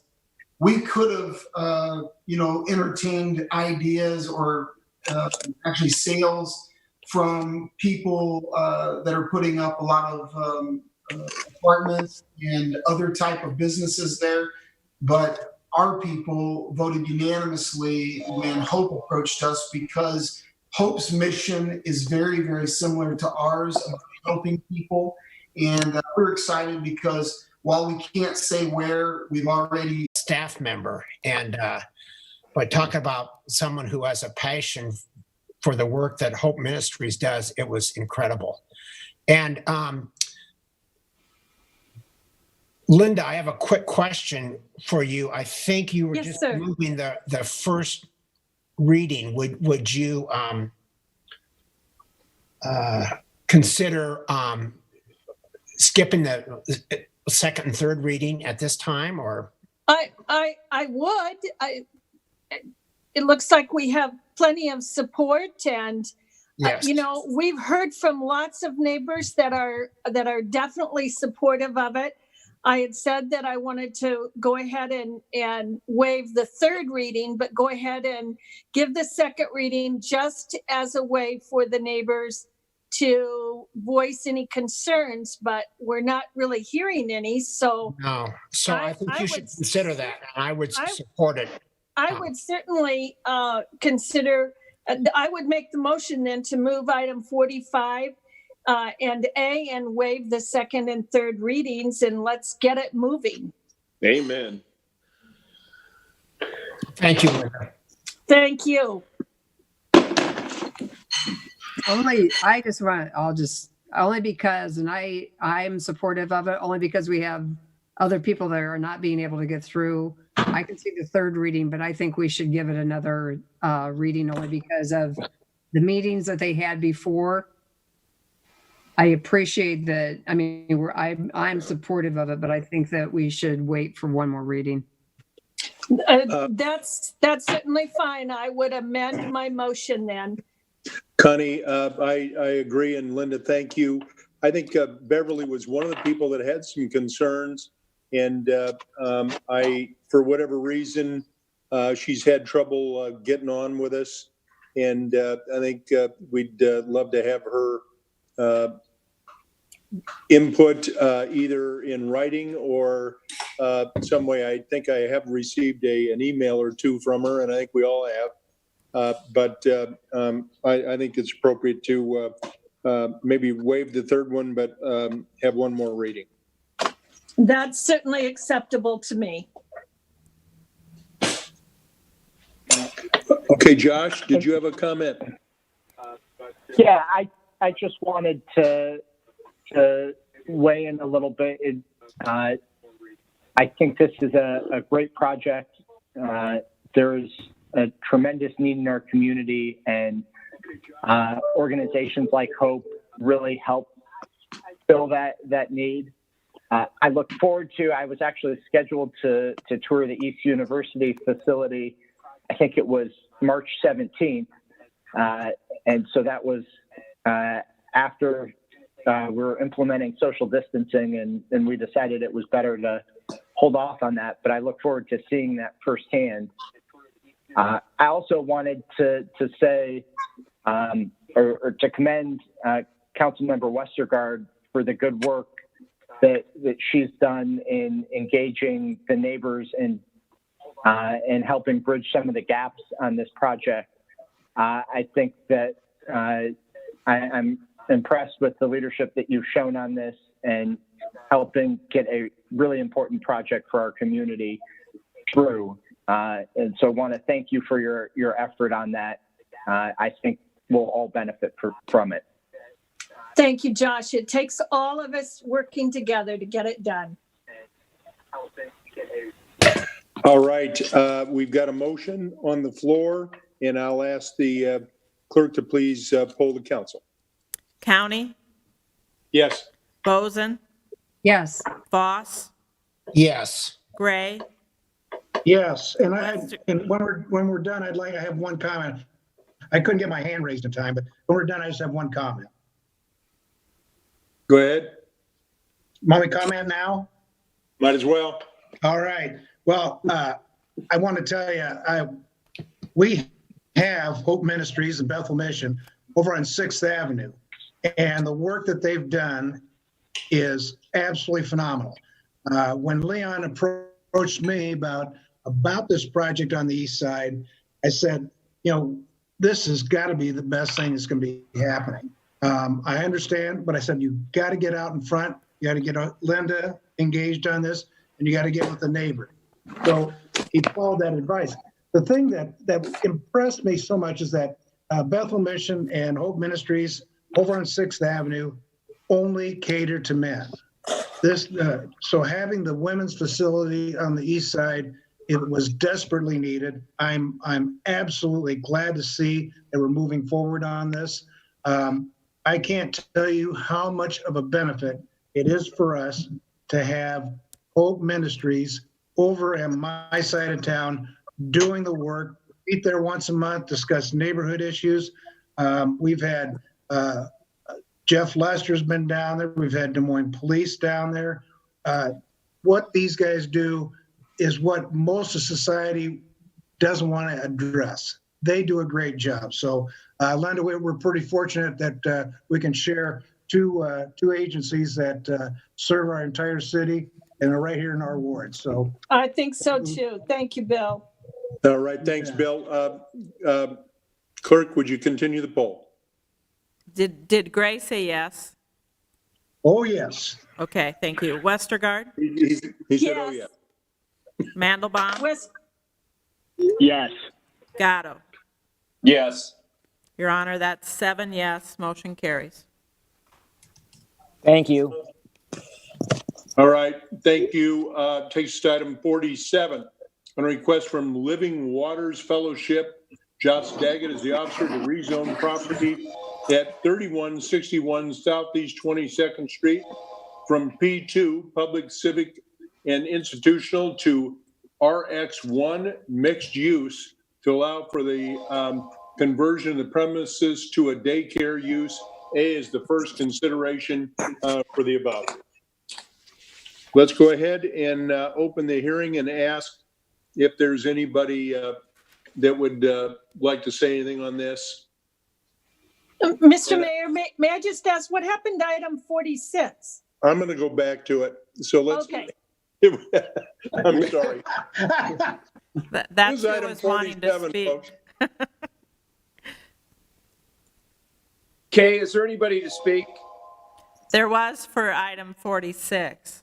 We'll come back to 46, so tell her to stay on cue. Okay. I'll make it easy. Josh Daggett in Living Waters Church is doing a fantastic job on the southeast side. I am happy to move 47 and 47A and waive the second and third reading. They are a definite benefit to our community, and I wish we had more of them that was faith-based and doing the job that they're doing there. All right, we have a motion. Could you poll the council on 47 and 47A? Thanks, Joe. County? Yes. Boson? Yes. Voss? Yes. Gray? Yes. Westergaard? Yes. Mandelbaum? Yes. Gatto? Yes. It's 7 yes, motion carries. All right, let's quickly skip back to 46, which is on a request for the Iowa Homeless Youth Centers. Toby O'Berry is the officer to amend the Plan DSM creating our tomorrow future land use map designation and to rezone 2705 East Euclid Avenue from N3A residential to RX1 mixed use to allow the development of the property for business/trade school use and offices for youth training. A is the first consideration of the ordinance above. Again, item 46, Iowa Homeless Youth Shelters for a Training Center. Any council members want to make comment here? At the moment, seeing none, is there anybody in the general public who would like to speak to this item? Toby had his hand up. Did you still want to speak, Toby? Yes, I would. Thank you. Thank you. All right, Toby, you're in. So thanks for letting me speak a little bit about our project that we're looking to create. So this is a specific program at Iowa Homeless Youth Centers for youth that have aged out of the foster care system. So really kind of youth who've been given a tough hand at life. And the age range would be 18 to 22-year-olds. And it would be a workforce training program, which is social entrepreneurial business that will be self-sufficient, generate a positive cash flow for our agency, but also provide youth with workforce training skills. So it's a 3 to 4 month program. Youth would be in the program for that time period, 30 hours a week. They would earn a $12 an hour stipend to help get workforce training to be able to get a job after they're done. What it is Rooftop Gardens, which is a greenhouse hydroponic farm where we will grow over 1,000 plants a week that our youth will help all the way from seedlings up to growing to packaging to distributing. And Hy-Vee has agreed to partner with us in this project and will purchase all the produce that we grow at a set price. So really all we have to focus on is providing skills with our youth as well as growing these plants. So it's a $2 million project. It's on a vacant parcel of land on East Euclid. It's been empty for many years. And it's also kind of in a transition period. So when we got this project and this site under contract, it was zoned commercial. On the east side is a commercial property. On the west side is commercial property. On the east side is residential. And so in December, it reverted back to a residential zoning. So we're recommending that the council approve a motion to amend the zoning back to commercial. So we're able to provide this workforce training program and a couple offices on site. We met with Fairmont Park Neighborhood Association and Douglas Acres Neighborhood Association. It kind of straddles both neighborhoods. Douglas Acres is very supportive. Joe Youngworth, who's their president, has written a letter of support for the project. Fairmont Park had a little bit of more concern. They're more of the residential element. We feel like we've alleviated their concerns by reducing the parking component that would encroach near some of the residential, as well as putting up more landscaping and privacy screening. So we're excited about this project. Simonson and Associates is the architect. Roshan Construction is the general contractor. And we're just looking forward to building this social entrepreneurial workforce training program in the coming months. Thank you, Toby. Great job, Toby. Anyone else want to speak on this item? Again, item 46. Hearing none, is there a motion? Mr. Mayor, I would like to just make a couple of comments before I make the motion. And that is that this is a really exciting project. I'm delighted that they brought it to the location where they have chosen to be. I want to say a shout out to Hy-Vee. I know that Hy-Vee has partnered with other groups to have gardens where they are buying the produce. It's so exciting to know that we'll have produce that is very, very fresh and, grown right in our neighborhood. And I just thank them for that. And I thank Toby. Toby's been really wonderful with providing information and letting the neighbors know about this program. They've addressed all of the concerns, and I appreciate that. I'm excited. I can't wait for it to start construction. With that, I would move item 46 and 46A and waive the second and third reading. All right, thank you, Linda. I would ask clerk to please poll the council. County. Yes. Boson. Yes. Voss. Yes. Gray. Yes. Westergaard. Yes. Mandelbaum. Yes. Gatto. Yes. Your Honor, that's 7 yes, motion carries. All right, we get to skip right over 47 and move to 48. Regarding $12 million worth of sewer revenue capital loan notes, Council Communication number 20-181. A is ratifying, confirming, and approving the publication of the notice of public hearing for the issuance. B is the hearing on the matter of proposed authorization of a loan and disbursement agreement and issuance of not to exceed $12 million sewer revenue capital loan notes. And C, authorization for additional action for the issuance. I will ask if there's anybody on the council who'd like to make comment, and we'll open the hearing. There's no comment, Mayor. I'll move 48, A, B, and C. All right. 48 and A, B, and C has been moved. Let's see if there's anybody in the public that would like to put their hand up on this issue. There's none, Your Honor. All right. Thank you very much. Would you poll the council, please? County, Yes. Boson, Yes. Voss, Yes. Gray, Yes. Westergaard, Yes. Mandelbaum, Yes. Gatto. Yes. Your Honor, that's 7 yes, motion carries. Item 49 on the 2020 HMA residential paving program contract. 1, a resolution approving the plan specifications, form of contract documents, engineer's estimate, and receive and file the bids, and designating the lowest responsible bidder as Grimes Asphalt and Paving Corporation. Timothy Malicote, President, $1,771,333 and bill 50 cents. Council Communication number 20-168. A is approving the contract and the bond and permission to sublet. Glad to see these residential paving projects moving forward. Let's do the best we can. Let's open the hearing. Is there anybody want to say anything? Council members, public. Yes, Mayor. This is Bill again. I think you read my mind. 49 and 50 $1 million bids, and they got to get that 50 cents in there. I'm absolutely incredulous that they do that. But hey, I'm not making the bids.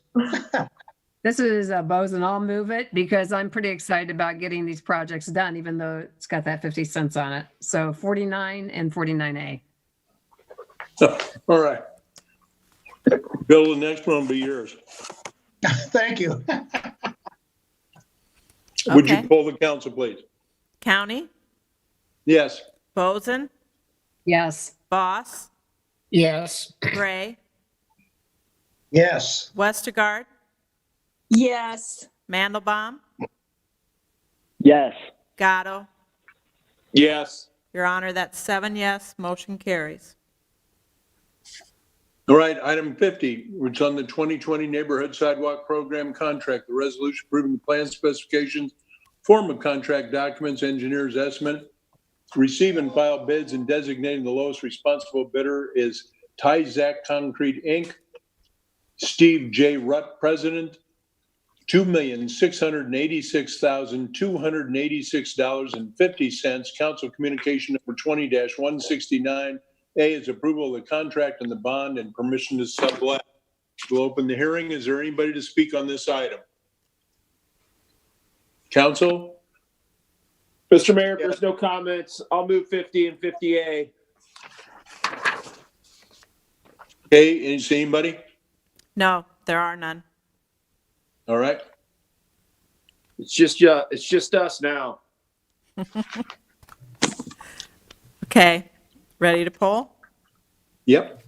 County, Yes. Boson, Yes. Voss, Yes. Gray, Yes. Westergaard, Yes. Mandelbaum,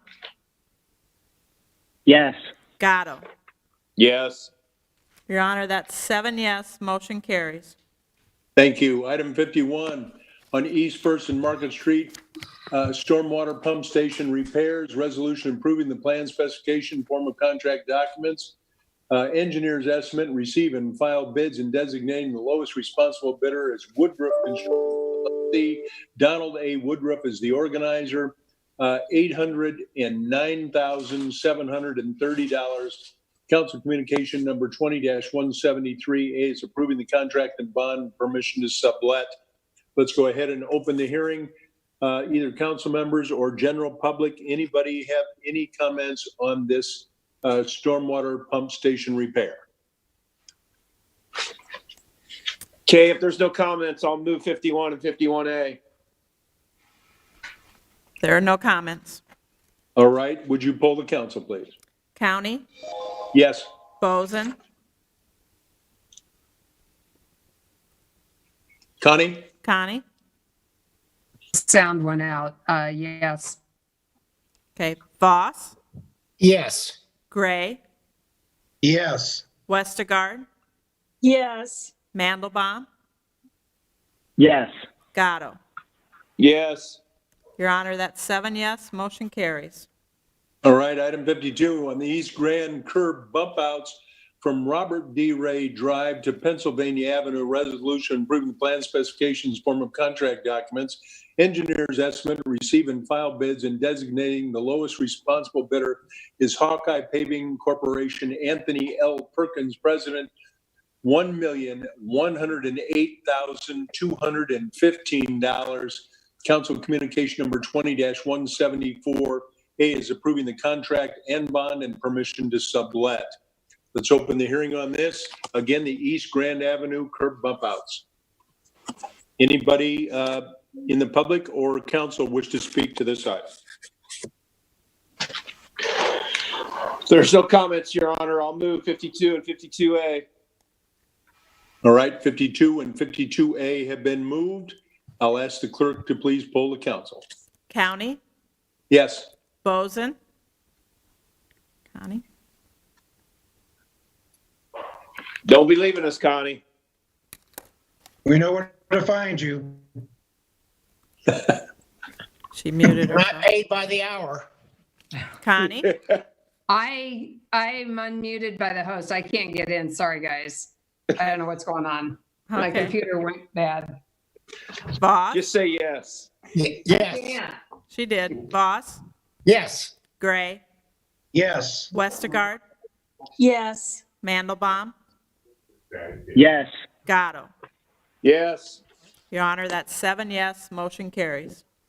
Item 53 on the Armory Parapet Tuck Point, resolution approving the plan specifications, form of contract documents, engineer's estimate, receive and file the bids, and designating the lowest responsible bidder as MTS Contracting, Inc., Terry L. Zipsey, President, $151,500. Council Communication number 20-171 is approving the contract and the bond.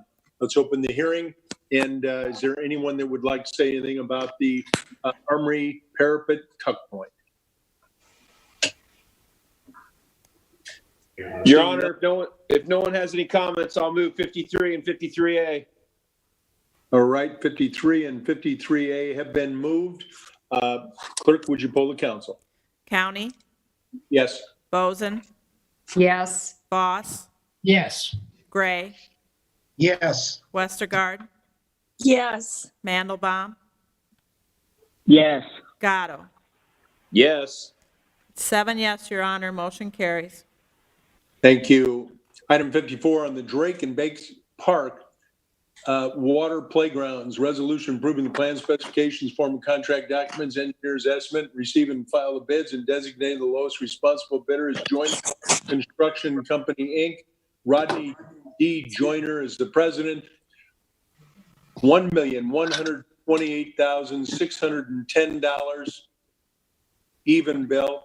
Council Communication number 20-172 is approving the contract and bond and permission to sublet. Let's open the hearing and see if there's anyone who would like to speak about the Drake and Bates Park water playgrounds. You have an eagle eye there, Mr. Mayor. And these, Josh and I have been talking about these every time they come on the council. So I know we're both pretty excited about it. There was a great gifting by a family to get us to this point. So I want to move 54 and 54A. Yeah. And I will reiterate Bill's point. Yeah, we're pretty excited about these spray grounds and really appreciative of Dan and Mary Kelly. This is going to have a tremendous difference in our community, and it's going to improve the lives, particularly in neighborhoods that don't always have these type of amenities. So it's great to have this in the Drake area and the Bates Park area. It's going to be a welcome addition. So real excited about this. Glad to see it moving forward, and glad Bill could move it because there wasn't that extra 50 cents. Again, thank you, Josh. All right, clerk, would you poll the council, please? County, Yes. Boson, Yes. Voss, Yes. Gray, Yes. Westergaard, Yes. Mandelbaum, Yes. Gatto. Yes. Your Honor, that's 7 yes, motion carries. All right, thank you. Let's move on to 55, which is on the 4 Mile Community Center renovation and sprinkler system. Resolution approving the plans, specifications, form of contract documents, engineer's estimate, receive and file the bids, and designating the lowest responsible bidder as Kester Construction Company, Inc. Paul Kester is the president. $519,000 even. Council communication number 20-175 is approving the contract and bond and permission to sublet. Let's open the hearing and see if anybody needs to or has anything to say about the 4 Mile Community Center renovation and sprinkler system. I just have one comment for Linda. Kester Construction is just finishing up the work of Whitmer Park over here on our side of the town, and it's over $1 million project, and the work they did was phenomenal. Absolutely great job. Well done. I know you're going to enjoy the work they have over there at 4 Mile. So just want to let you know you're in good hands, Linda. Thanks, Bill. I know Kester Construction is very good. I'm pleased that they were chosen. And if there are no other comments, I would like to move item 55 and 55A and just shout out to the Parks Department. Ben Page has been working on this. He went over the plans with us, and it's a wonderful improvement in Ward 2. Absolutely. Clerk, I'll ask you to poll the council. One other comment. I want to commend our whole Parks Department and our Public Works Department, in addition to our first responders. I've got to tell you, they've been doing a great job. And I know that Ben has been watching everything on the public safety side in the parks and making sure that people are properly distancing during this COVID outbreak. And I know that they probably are going to be making some more decisions, but they're doing it all in the best interest of our citizens. So, Ben, thank you for the work that you guys have been done. Clerk, would you poll the council, please? County, Yes. Boson, Yes. Voss, Yes. Gray, Yes. Westergaard, Yes. Mandelbaum, Yes. Gatto. Yes. Your Honor, that's 7 yes, motion carries. Great. Item 56, on the Riverwalk improvements, the paver replacement resolution approving the plan, specifications, form of contract documents, engineer's estimate, receive and file bids, and designating the lowest responsible bidder is Minor Hardscape LLC. Matthew J. Minor as the owner. $538,797. Council communication number 20-176 is approving the contract and bond and permission to sublet. Let's go ahead and open the hearing and see if anybody would like to make a comment on the Riverwalk improvements.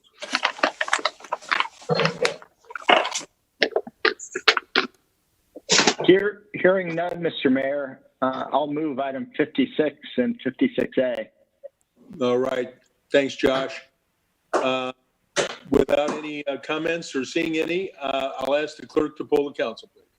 County, Yes. Boson, Yes. Voss, Yes. Gray, Yes. Westergaard, Yes. Mandelbaum, Yes. Gatto. Yes. Your Honor, that's 7 yes, motion carries. All right, that's the end of the hearings. Let's note that they ended at 8:12. I want to thank everybody, the general public and our staff and our city council. This was a long meeting with some valuable input from our citizens. I want to thank everybody for their efforts. And I rarely make a motion, but I'm going to move to adjourn. All in favor, say aye. Aye. Aye. All right, thank you all. This meeting is adjourned. Have a great evening. You Good too. night. Be safe. Thank Good you, night. Mayor.